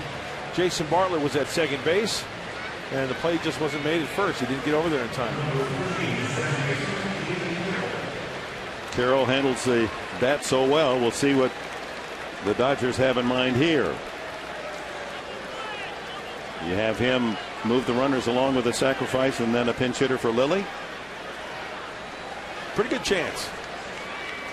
Josh Spence and Luke Gregerson, you saw, are throwing in the Padre bullpen. There's the square, and ball 1 taken low. And the ideal thing here is to bunt to Chase Headley if you're a Dodger like Jamie Carroll, to draw him in so that runner at second base has a free and clear shot at third base.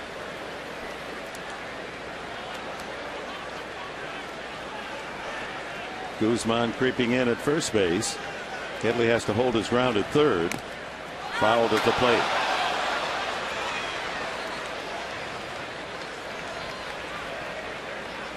I remember talking to Buddy after a situation, after a game, regarding like this when he goes out to the mound. It's kind of like just a refresher course, saying, okay, let's just make sure everybody's on the same page. The situation, Carroll's going to be bunting here. The bottom line, it might sound, the most logical thing ever, but you have to get an out here. Whether it's first base, okay, they move runners up. Hey, if we get the out at third, that's a bonus. But the bottom line is, guys, we've got to get an out here. Bunted, foul.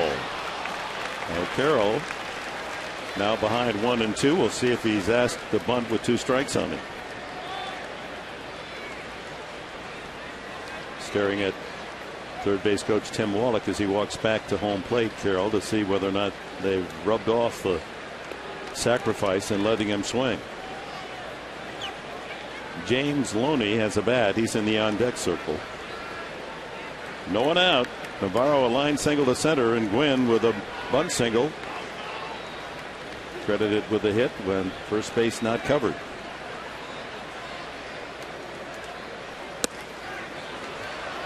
Didn't offer. 2-2. Well, he has such good bat control, although he's not been able to bunt a couple of fouls. They're asking him with 2 strikes to lay it down.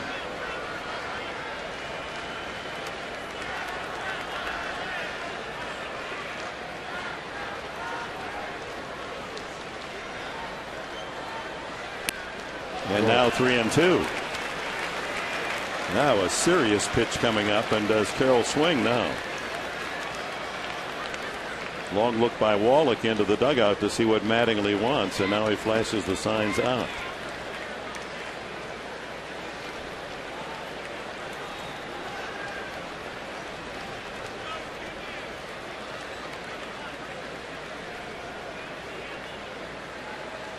I think he's still bunting.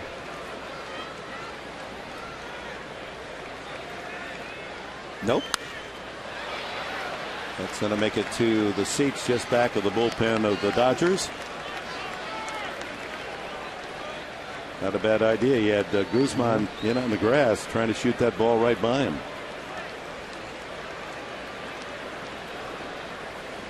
And he could put it back on too. Sure.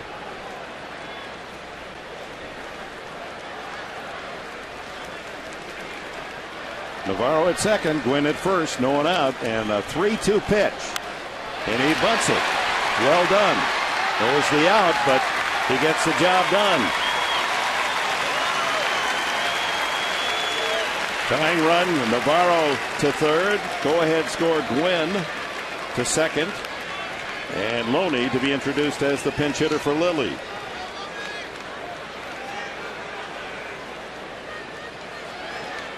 And here comes Bud Black, and with Josh Spence loose in the bullpen, he may be coming in. That's the 90th pitch of the night for Stauffer, and that's going to be his last. Well, a terrific outing once again by Stauffer. He doesn't want to go to the dugout, but the percentage is here to bring in the lefty to work to Loney. And this pitching change brought to you by the Law Tigers, San Diego's motorcycle injury lawyers who ride.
Brought to you by RCP Block and Brick. Create a pathway through your garden with easy to install stepping stones at RCP Block and Brick. Terrific numbers for the Australian lefty, the 23-year-old from near Melbourne, down under. Well, then that forces the change in pinch hitters for Mattingly. He brings Loney back, and Casey Blake, a right-handed batter, will come up to hit. So enter the magician, huh? A little chess game going on here. First base is open with the leadoff man D. Gordon on deck. So it's just doing a little bookwork on Josh Spence, and in the 18 1/3 innings pitched, He's only had 12 base runners, 7 hits, 5 walks, 2 of those being intentional, and only a 115 batters against. Wow. He pitched to Foreman last night. Had a couple of strikeouts. 4 up, 4 down. Tying run, Navarro at third. Less than average speed. And Gwynn with good speed at second. And they're going to walk Blake. So in this battle of managerial strategies, Bud Black forces Mattingly to use 2 players, Loney and Blake, without swinging the bat. And they're going to take their chances on D. Gordon, lefty against lefty. Crowd announced tonight 25,371. That boosts the season attendance over 1.5 million here at Petco. So bases full of Dodgers on the intentional walk to Blake. And now the comebacker for Josh Spence, playing a little game of catch with Luis Martinez to possibly start a double play. 1-0 Padres here in the top of the 7th, and the Dodgers with their most serious chance to score in the game. He might even bunt Gordon with the bases loaded. You got to think first pitch breaking ball here. Right back to the pitcher. The throw to center. Oh my! He almost threw it into center field. He had him at first. Oh, he was dead at first. He looked at third, couldn't go. Then he looked at second, had a chance. He didn't have a chance to look at first, and that was the best option. Hey, great reaction though by Josh Spence. That's a full swing off the end of the bat, and he stayed on that baseball very well.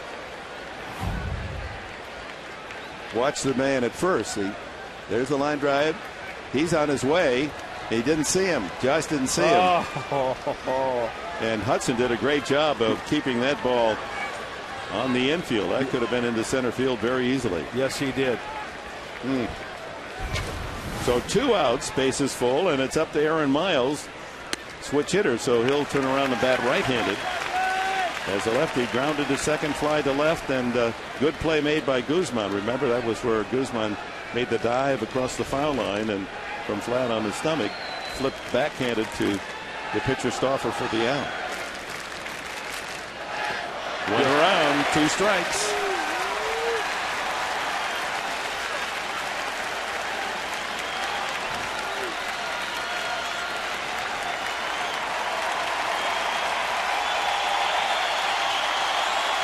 Cool as a kangaroo.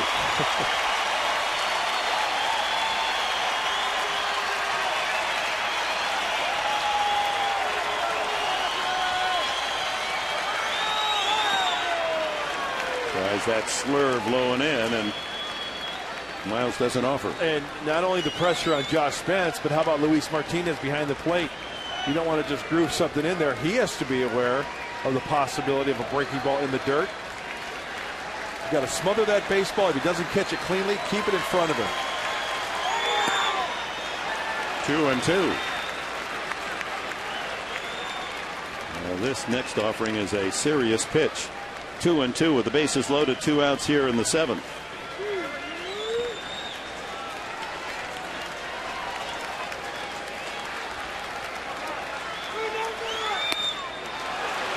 That slurve was over but high. Full count.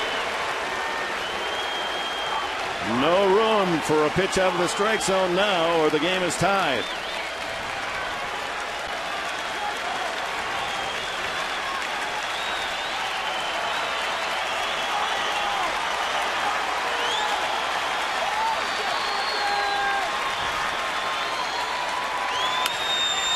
Grounded foul. Interestingly, young Spence shook off his catcher. Yep.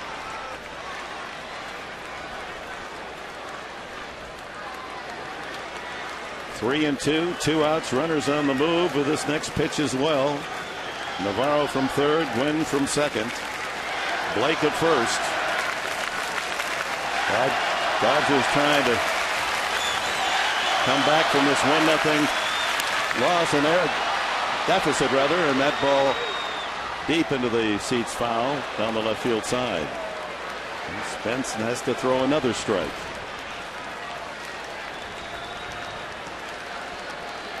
Andre Ethier is on deck.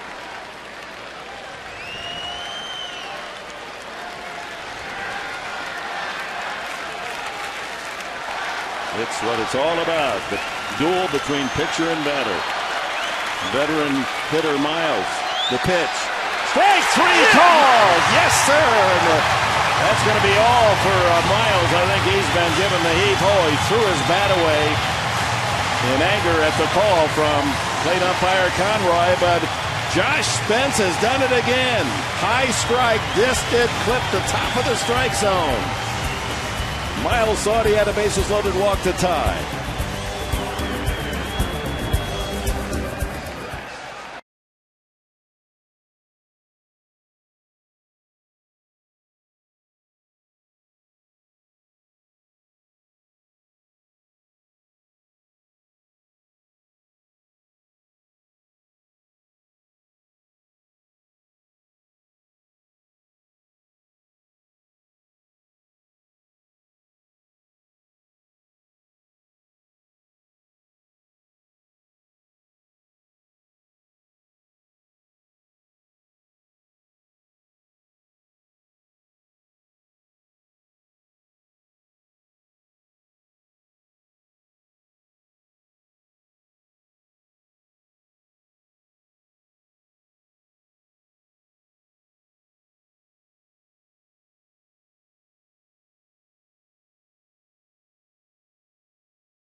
He was chastised by plate umpire Chris Conroy. Let's go beyond the box score now. It's brought to you by Discount Tire, where America saves on tires. The Giants snapping a 5-game losing streak. Beat the Diamondbacks 8-1.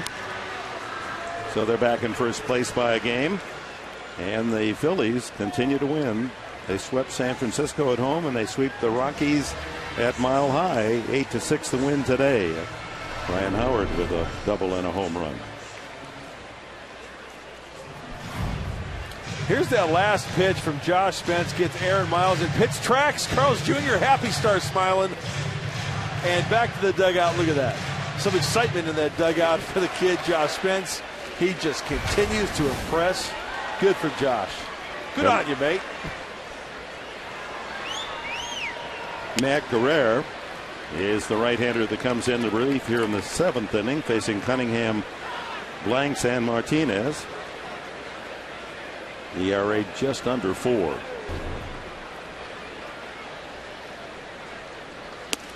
He went around Cunningham. Cunningham struck out both times, facing Ted Lilly. Lilly goes 6 innings, 1 run earned, the home run by Bartlett, one of only 4 hits, walked 1, struck out 7. That one aimed up the alley, right center field, and it's through all the way to the 400-foot sign. Cunningham around second. He's going to try for 3. A long relay throw won't be in time. A triple. Aaron Cunningham. He hesitated at second, but Hoffman there at third said, "Come on over here. You've got a 3-bagger." Yeah, I need a visitor. Well, let's check out the pitch. Guerrero, fastball up and away, stays on it nicely, and then he is off to the races. Okay, ball. Coach, what do you think? Okay, bring it on. And I want to get my uniform dirty because I want Spencer to work hard after the game to get those out. He didn't have to slide, but he made it interesting. Kyle Blanks fouled to first and flied to right field, looking for his first RBI since coming up. That'd be a big insurance run. No one out. Infield draws in. They'll try to cut off the run at the plate.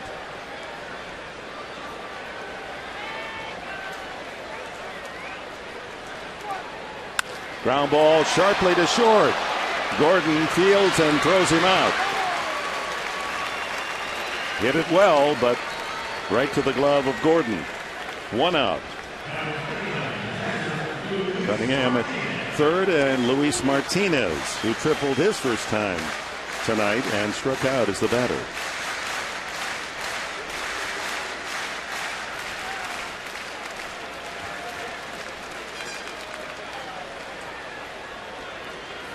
Infield for the Dodgers doesn't play super tight, right to the grass level, more halfway. And with one out, Cunningham probably coming on contact.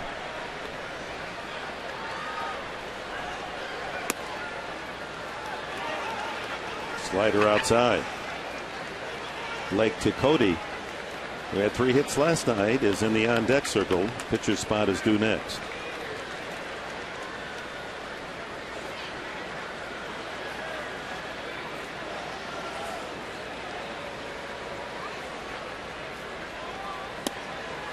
Checks the swing, another slider.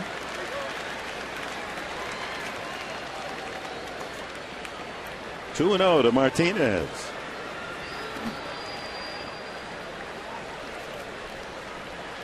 Chad Qualls throwing in the Padre bullpen.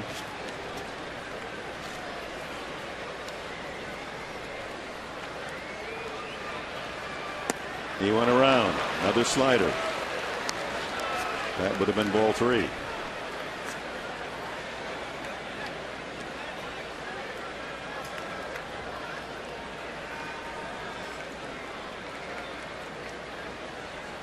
Right hand, left hand, which was the decoy? Giving signs to Navarro. Hey, you might see another slider here. Ground ball. Here comes the contact, and he boots the ball. Cunningham scores. It's 2-0. Gordon certainly would have had a play at the plate. It was hit sharply and just might have taken his eye off the ball, and the error by the shortstop gives the Padres the run, and Martinez will be credited with an RBI. It's a slider, it's a 2-hopper, and just creeps up the left side of the glove and the forearm of Gordon, and a break for San Diego, because his intent was to go to home plate. No doubt about that. Hey, there's a crooked number up there on the board. Big insurance run. 2-0. Martinez safe at first. And here's Cody. 3 for 4 last night. 3 singles. For the 24-year-old that played for the Hurricanes at the University of Miami.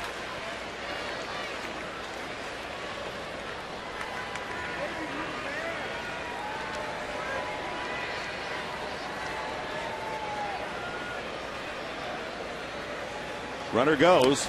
Swung on and missed. The throw way off the mark into center field. Martinez up quickly. He'll make it to third. Second error of the inning as Navarro's throw sailing high and away. Stolen base for Martinez, his first. Decent jump, not the greatest. And it was a slider down and in, so Navarro kind of had to go way down to his bottom right and then come back up and make a throw. It leaks.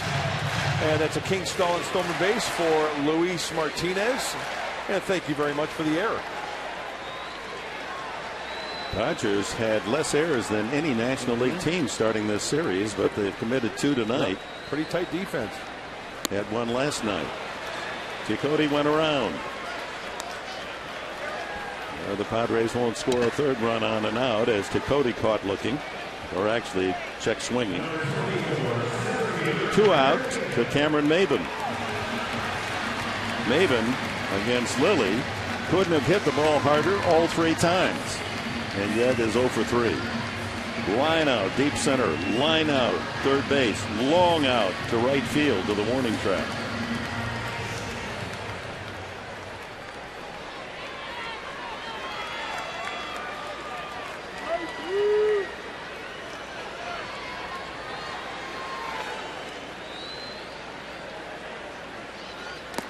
In the dirt, good block by Navarro. Martinez ready to scamper home, and that ball gets through. With a leadoff triple by Aaron Cunningham paying off here in the 7th for a 2-0 lead.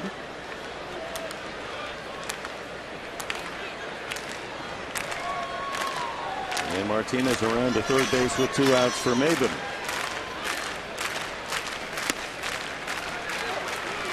On the outside corner.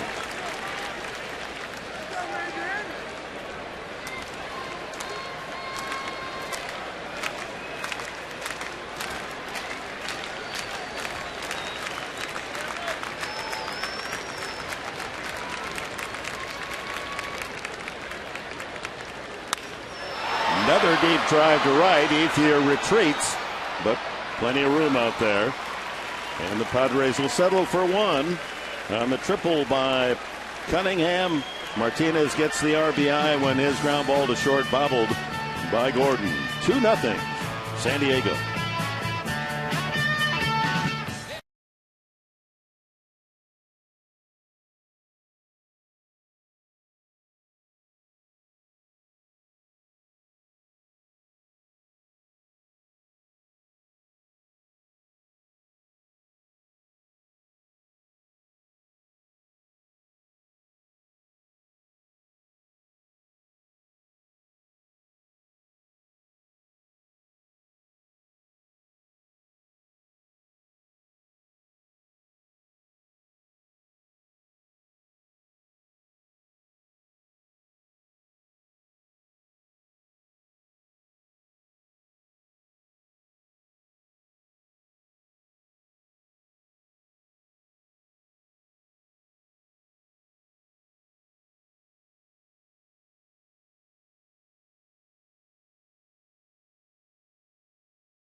From Cadillac, get exceptional offers on the entire Cadillac lineup, including the versatile SRX crossover. Visit your San Diego Cadillac dealer tomorrow. Chad Qualls, apparently, judging by the bullpen rotation used last night and tonight, is going to be the 8th inning expert for San Diego, the leading relief corps in all of baseball, replacing Mike Adams as the 8th inning specialist, with Heath Bell getting ready to work the 9th inning. Qualls pitched in the 9th last night, gave up a triple to Miles, but no damage. Well, one of the nice things that the Padres possess, and having Chad Qualls, is he has done that before in his career. He's been a middle guy, he's been a 7th inning guy, a setup guy. He's even closed at times. Should be a seamless transition for the veteran right-hander. He'll be challenged by the best in the Dodger lineup here in the 8th inning. Ethier, Kemp, and then Rivera. Ethier doubled his last time. That smashed and went through Guzman at first base after striking out twice against Stauffer in his early at-bats.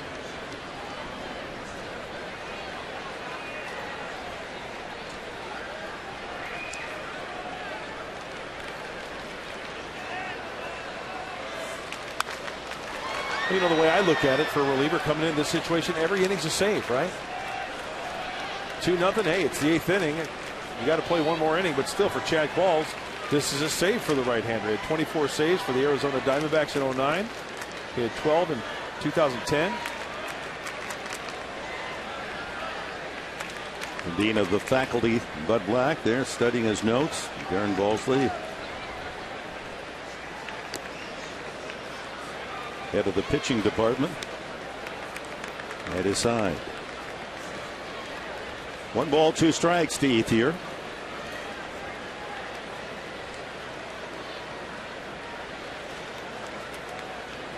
Ball's able to work now with the luxury of that added run. 2-0. Got him. Good slider. Ethier has struck out 3 times tonight. You talk about the slider biting like a mule. Look at the tilt on that pitch. Starts at the belt buckle, down by the shoe top, straight down. Nicely done, Chad Qualls.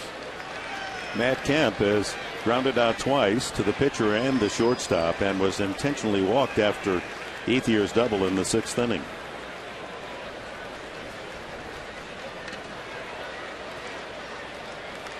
Ten-game hitting streak at stake for Kemp. Takes a slider for a strike.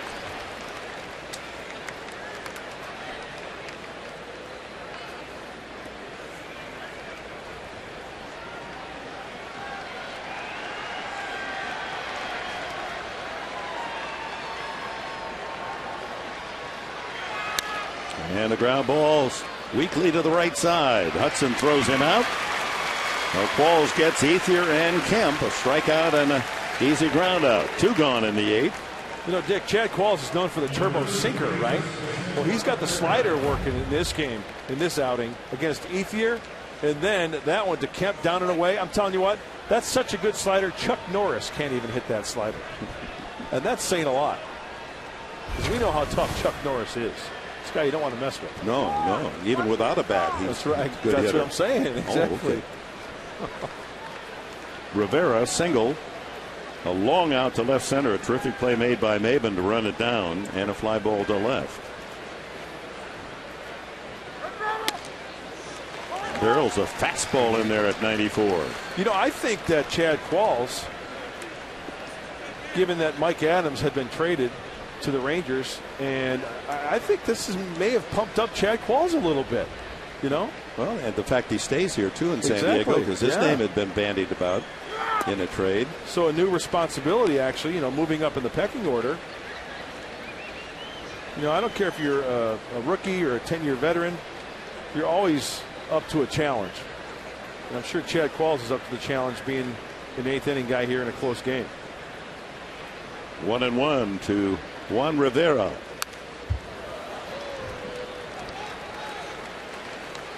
Fouls back the slider.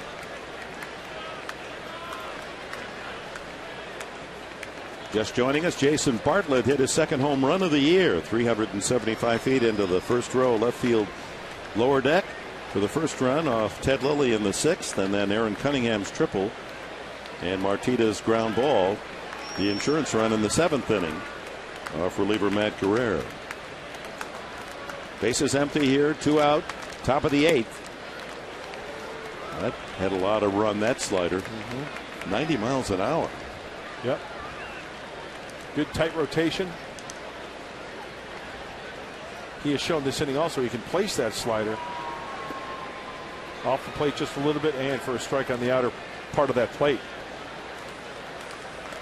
Fastball in. Full count with Deoner Navarro, the catcher, on deck.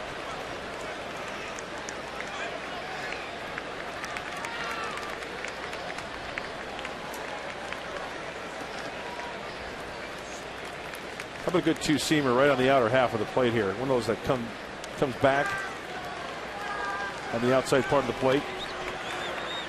Right-hander Blake Hawksworth working in the bullpen. May see him in the bottom half of this inning. Full count.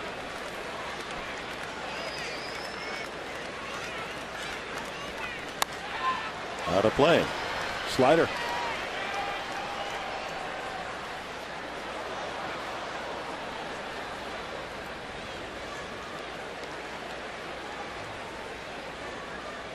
Padres trying to play a little turnabout is fair play after the 1-0 shutout defeat last night, trying to put the whitewash on the Dodgers. They need 4 more outs.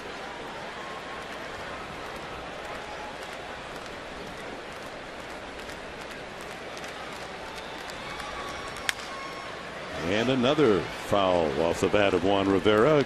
Again, a slider from Chad Qualls.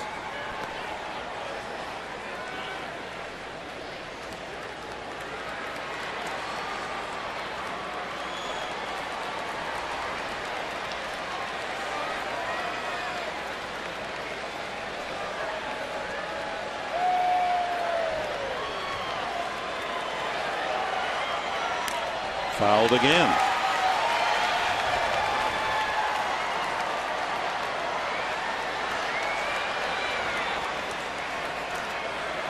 $25,371, the final game of this 9-game homestand.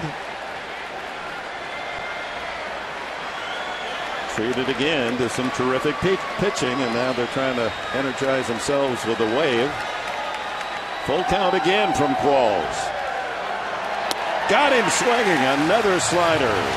Qualls prevails. 1-2-3. He gets rid of the Dodgers in the 8th. 2 outs on strikeouts. 2-0 San Diego.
As we enter the bottom of the 8th inning, our Skycam shot brought to you by Mossy Ford and Mossy Toyota.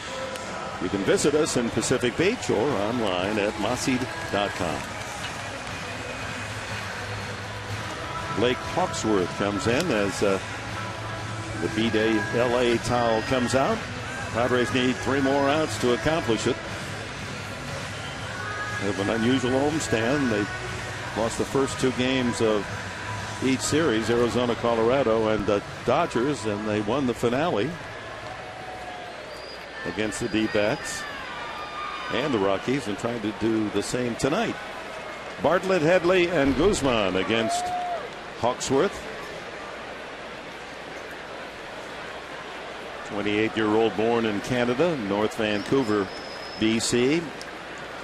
Almost went to Cal State Fullerton, but elected to stay up in the Northwest at Bellevue, Washington Community College. Ground ball into left field. Bartlett 3 for 4 tonight. 2 singles and his 2nd home run of the year. He greets Hawksworth.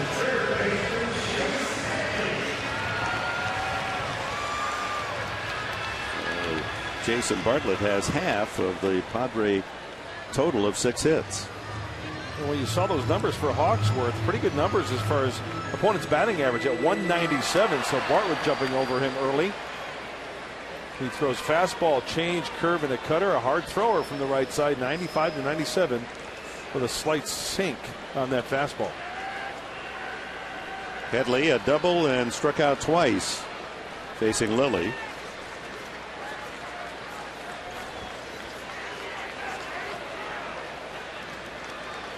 Padres trying to put a rare defeat on Lilly's card. He's 8-3 coming in.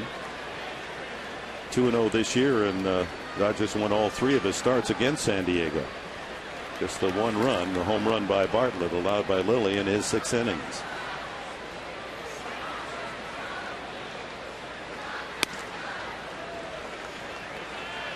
.94 on the fastball from Blake Hawksworth. All season, he's an assistant basketball coach, high school. Nice. Hawksworth.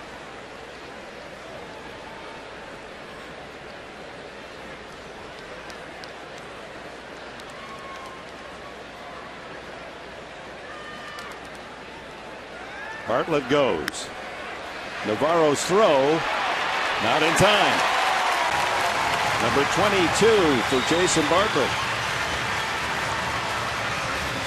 And it looked like he picked a good pitch to go on. This looks like a changeup from Hawksworth.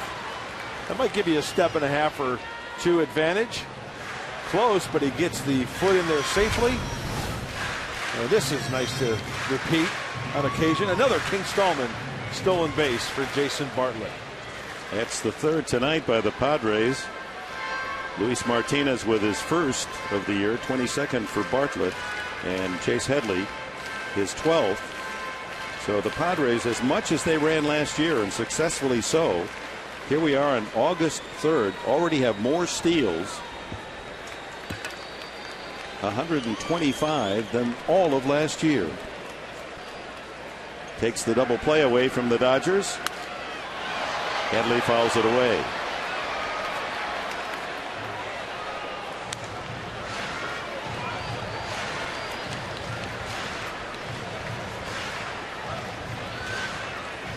Headley asking plate umpire Conroy, was that a strike?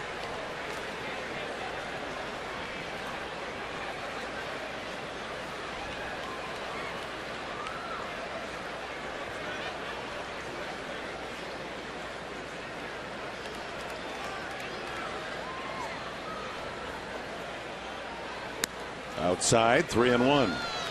Well, with Ludwig off to Pittsburgh, Headley now the top RBI man in the lineup for Bud Black with 37. Chance to pick up Bartlett here. Improve on the 2-0 lead. Heath Bell ready if needed for the 9th inning. Dodgers have Navarro, Gwynn, and Carroll scheduled in the 9th. High, and Headley, who walks more than any Padre, now has 50 for the season. It wouldn't be a bad idea to add on here.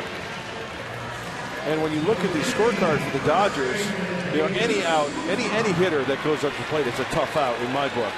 But in the 8th inning, Ethier, Kemp, Rivera, 1, 2, 3. That's a good chunk out of the lineup that they got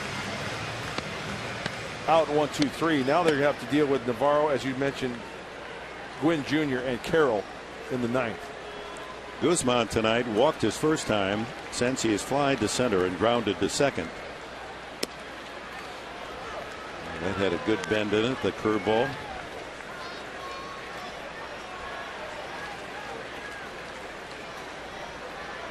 No one out. Bartlett at second, Headley at first.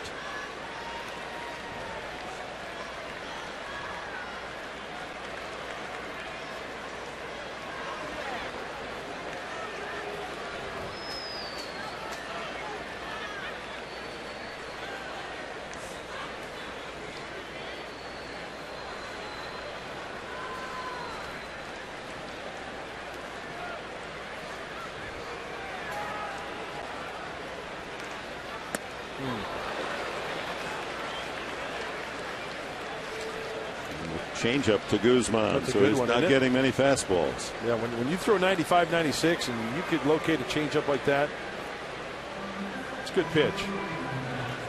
Both teams are off tomorrow for travel. The Dodgers go the short way to Phoenix. They have a 3-game series at Arizona starting Friday night. Padres take off for Western Pennsylvania, Pittsburgh. Open a 3-game set on Friday night against the Bucks. Hawksworth ahead on the count, 2 strikes.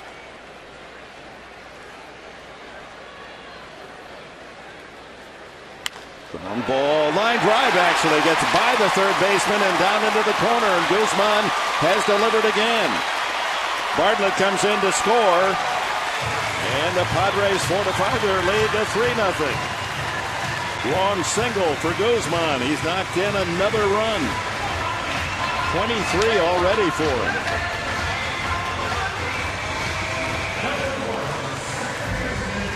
Well, the runners had to hold because this ball's hit in the line. If it's caught, they have to retreat. But as it goes to the outfield, Bartlett comes around to score. Chase Headley had to hold his ground. He could take third base. And I'll tell you what, Guzman was nearly halfway to second base. He was right up the back of Headley. That's right. He realized that Chase was at second base, so he had to get back to first base. Guzman was thinking double all the way. Yes, he was. Here's Hudson. 3 outfield flies for him. Whoa! Almost took the Padre lettering off the front of his jersey. Fly to left, fly to center, and line to left. That was batting right-handed against Lilly. First time from the left side. A run in. Single by Bartlett. Walk to Headley after the steal by Bartlett. RBI single Guzman. Pushes that bunt foul.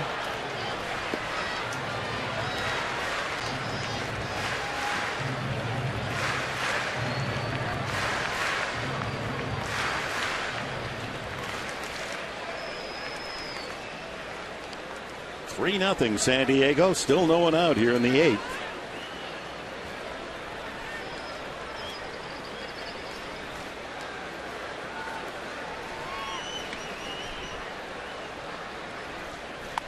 Bunts that one foul.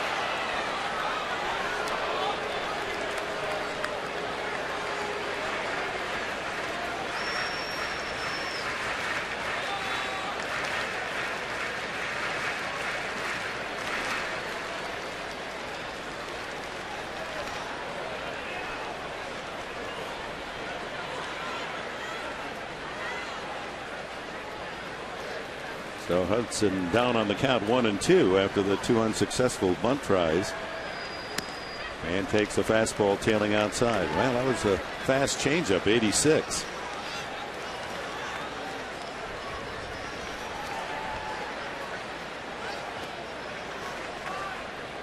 Headley leads from second. Guzman at first. Infield set for 2.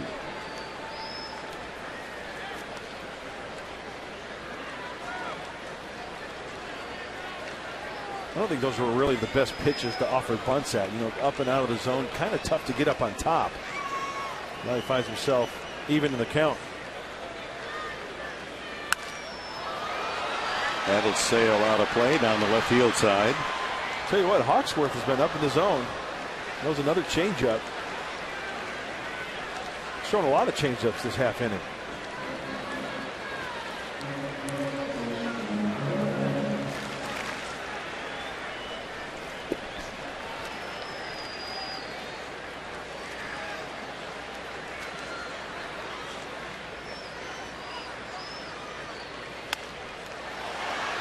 Might be a play. Miles. Nope. Runs out of room. It's in the second row. We invite you to stay tuned after the conclusion of our game tonight for the Sequan Casino postgame show from our Channel 4 studios. It'll be Jenny Kavnauer and Bob Scanlon at the desk. Sequan Casino getaway for the day at Sequan Casino. Jenny getting ready now, studying for the test.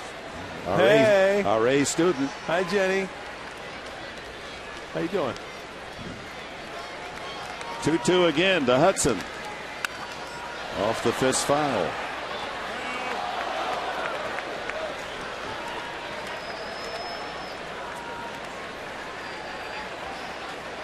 Padres 3 runs on 7 hits.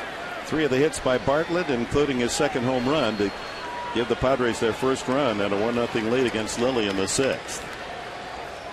Chance for more here. No one out, 2 on. And again the 2-2 pitch.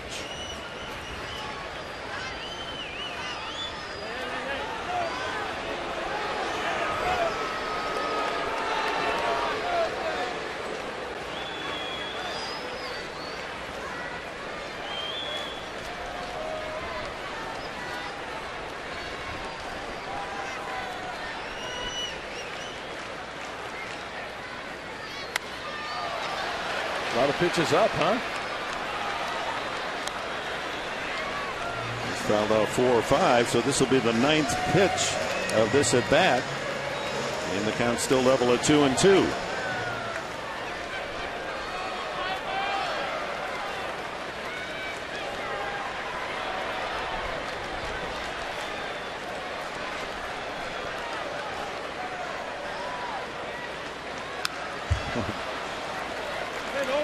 Warren Hawksworth out.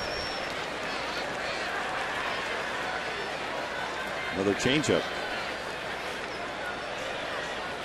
The Padres got the first run of the game in the 6th on Bartlett's home run into the left field bleachers. A triple by Cunningham and a ground out by Martinez, 2-0. And another here in the 8th inning. Single Bartlett. Stole second, walked to Headley, and the RBI single by Guzman. Oh, almost hit Hudson. Contort his body away from that one. Curveball.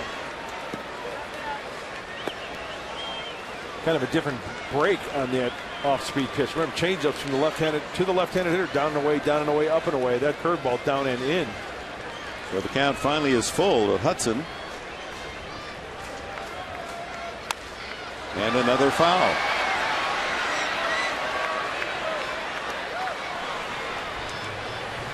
That's 11 pitches in this at bat. And I've said this before and I'll say it again.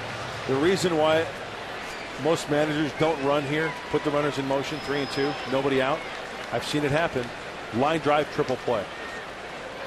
It's happened. Yeah, and it's the perfect scenario for it. Absolutely. 3-2. And another foul. The generous Hudson wants everyone to have a souvenir before they leave the yard tonight.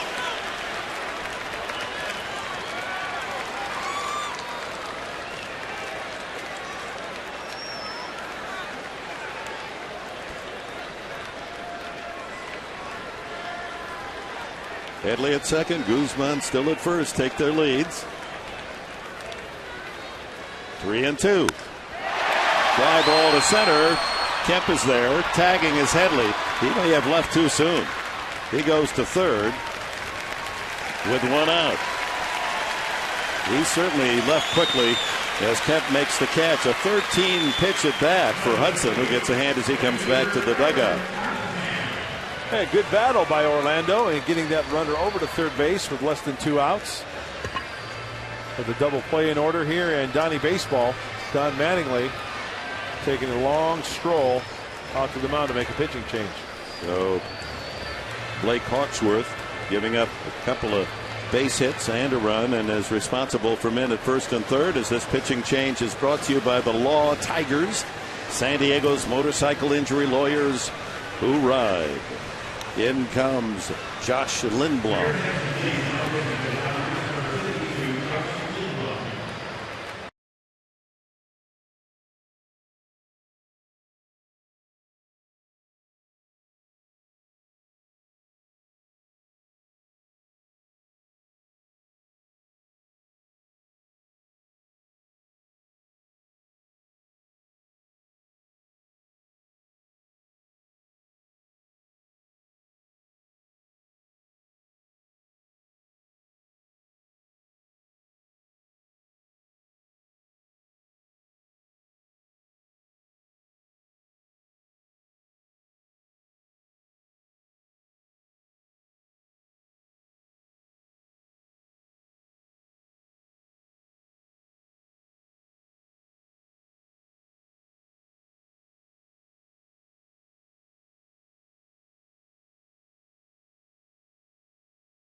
Brought to you by Mission Federal Credit Union, your home base for great auto loan rates and all-star service. Find out more at missionfed.com. Only his 11th game, Lindblom. So hopefully the Padres can add on here, take advantage. And let's see what the right-hander throws here. Fastball, slider, a curve and a change. Low 90s on the fastball. Over the course of his career, he's bounced between starting and relieving. And this is his first year exclusively out of the bullpen. Native from Indiana, and Cunningham, who tripled to greet Matt Guerrero and produced the second run. He scored on Martinez groundout. Is the batter, first and third. And Josh bought a vowel. It's Lindblom, even though it's only 1-0 in his last name. Big man, 6'4" and 240. Makes his home in Lafayette, where he went to school at Purdue. Ah, the Boilermakers. Is that a comment or an order? An order would be nice. That order would be nice right about now, wouldn't it?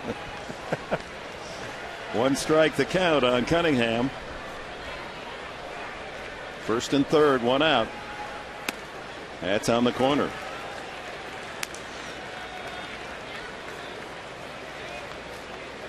He's regarded as the top high school baseball player in Indiana as a senior in Lafayette. Of course, that's also the home of Clayton Richard of the Padres. Although he decided to head north for a football scholarship at Michigan after being the baseball and football player of the year in Indiana at Lafayette. Slider.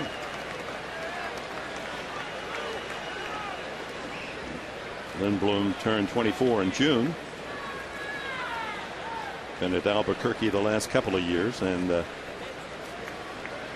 moved up to the big club this year. Whoa. High throw. Guzman at first. Headley at third. One out. A run in here in the eighth inning. Dodger pitching staff really works deliberately, don't they? Yep. Lilly was doing that with runners on base.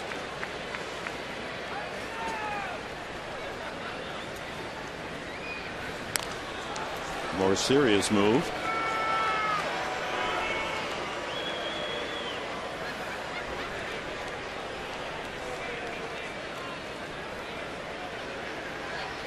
Cunningham struck out twice against Lilly. I'm happy to see him go, and greeted Matt Guerrero with a triple to right center.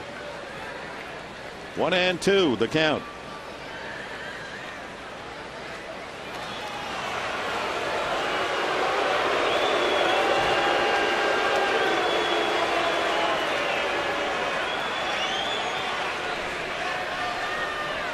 How often does that work? Once every Haley's Comet? Yeah, lunar eclipse.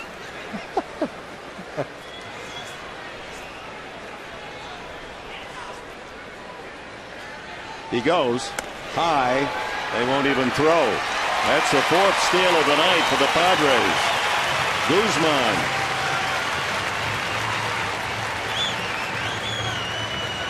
That's his third stolen base. I've seen pitchers put that play on 2 times, back to back. He'd like to go to the plate. Well, the Padres have a chance to kind of blow this one open a little bit. Now the infield tied hitter's delight for Cunningham. 2 balls and 2 strikes.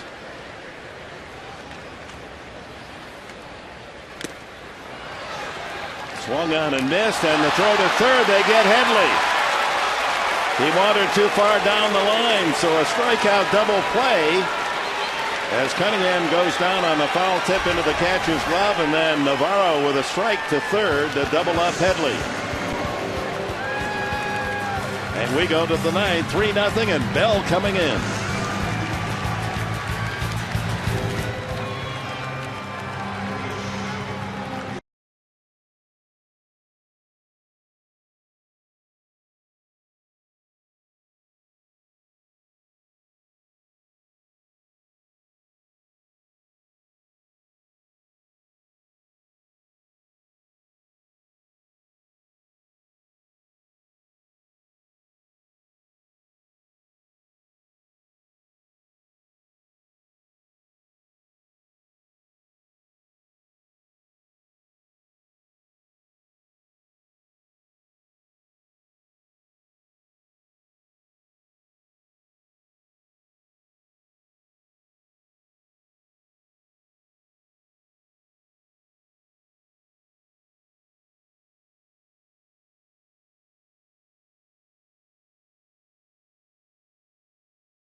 Subscribe to MLB.tv today and see every Padres game live or on demand on your computer and on your favorite devices. Visit Padres.com to order and get more details. MLB.tv. Baseball everywhere.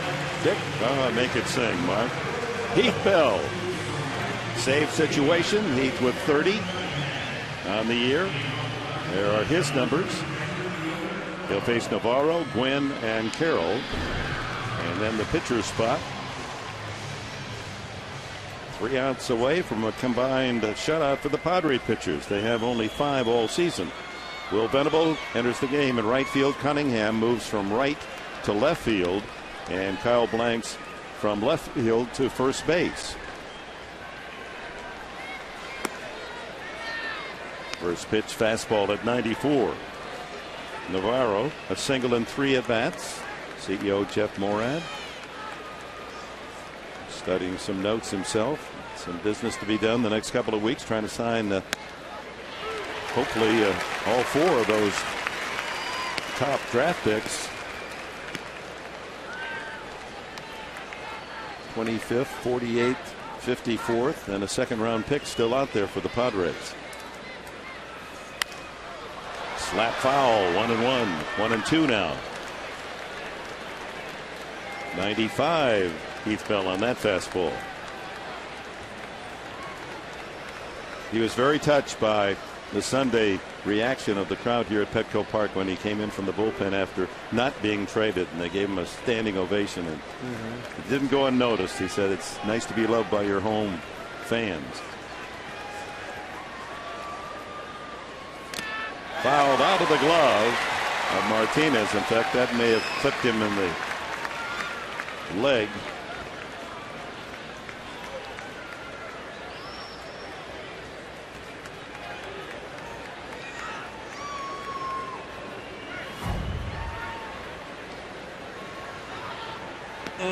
Inner part 2. Yeah, that's smarts. Shin guard got part of it, but yeah.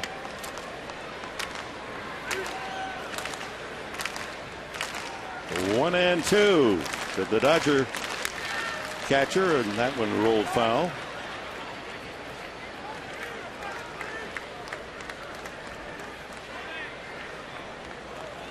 Again, travel day tomorrow for both teams. We'll be in Pittsburgh on Friday night. You can follow the action on XX 1090 radio call, no TV. Saturday 3:45 for our Honda Dealers pregame show. It'll be Lupke against Mahallam, and then Sunday 10:30 Latos and Kevin Correo. Former Padre, who is 12-9. Well, Navarro sporting a lot of good pitches.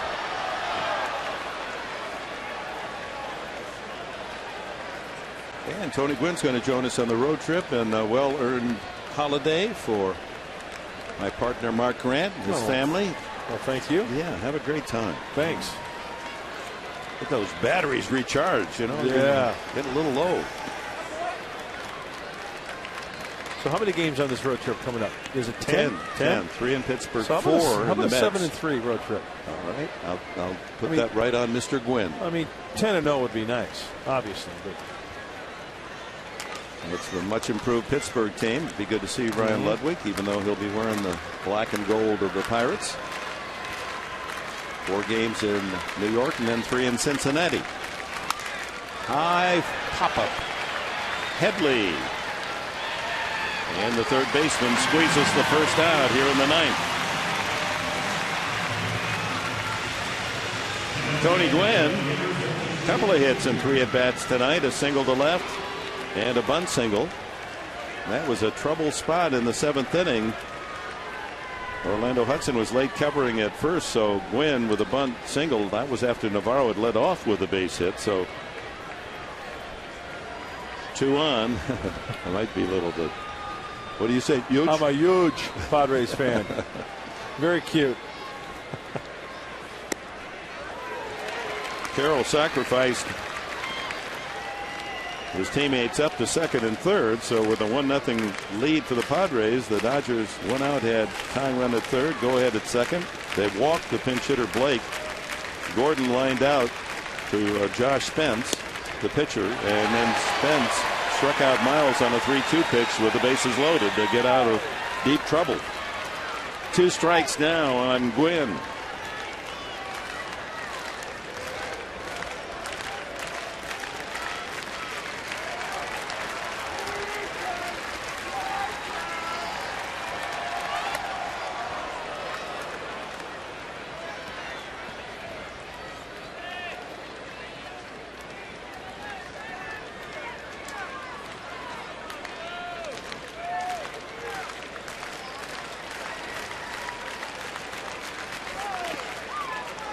Skips in the curveball. 2-2.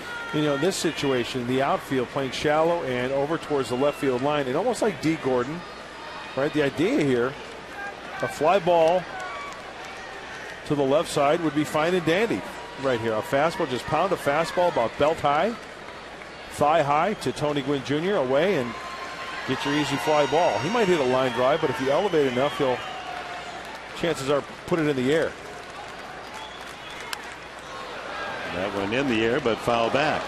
Oh, I get it now. While you're taking your holiday at this particular time. Why is that? You're going to miss those sky boxes that we broadcast from in Pittsburgh, yeah. where you can see the curvature of the earth up there. That's right.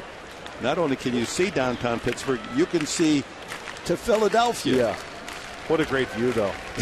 Yeah. And the high pop fouls don't even come close to your height. Gwynn able to lay off the fastball. 3-2. Bell threw that one at 97.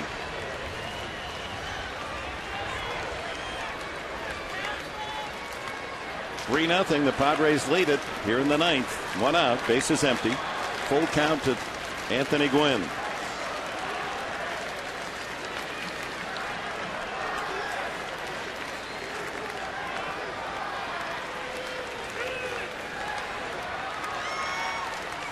Curveball, struck him out.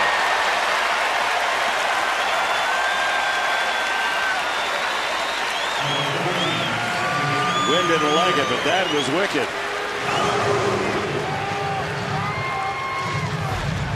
Remember earlier in the game, Aaron Miles got called on a Josh Spence curveball. Where it ends up, looks like belt high. What's wrong with that pitch?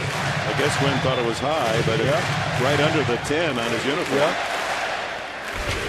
And Chris Conroy, he's been calling the high breaking ball tonight.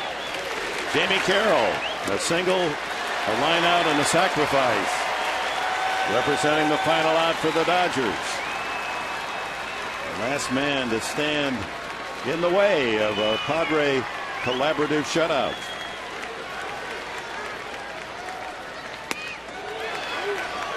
Oh, he's pounding the fastball. He's been rested. Yep. Stauffer went 6 1/3. Spence pitched out of bases loaded trouble, got 2 outs in the 7th. Qualls a perfect 8th. And now it's Bell. Carroll and the Dodgers down to their final strike.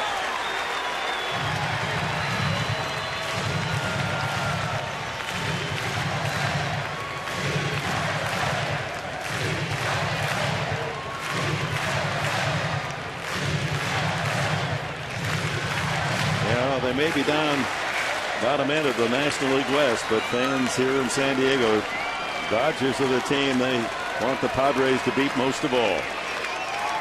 1-2 to Carroll.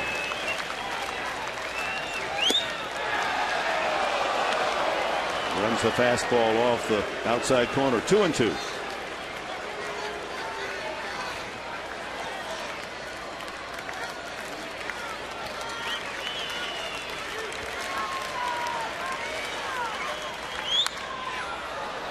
Punches that one back deep into the lower deck.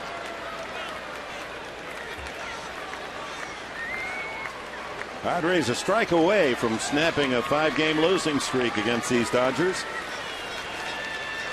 And trying to hand back what has been given to them. 3 of those 5 losses, shutouts. All 1-0. Well, Carroll trying to do everything he can to try to get a pinch hitter up there because Mattingly would go to his bench. Looks like Trent Olchin is on deck swinging a bat. And another foul. Well, he is a pest, isn't he? He is. Well, He can cover the plate, crowds the plate, chokes up, not a big swing. Gives you honest at bats every time. It started tonight at 297. And he doesn't give away at bats. I mean, he battles. If it's 1-1, if it's 10-0.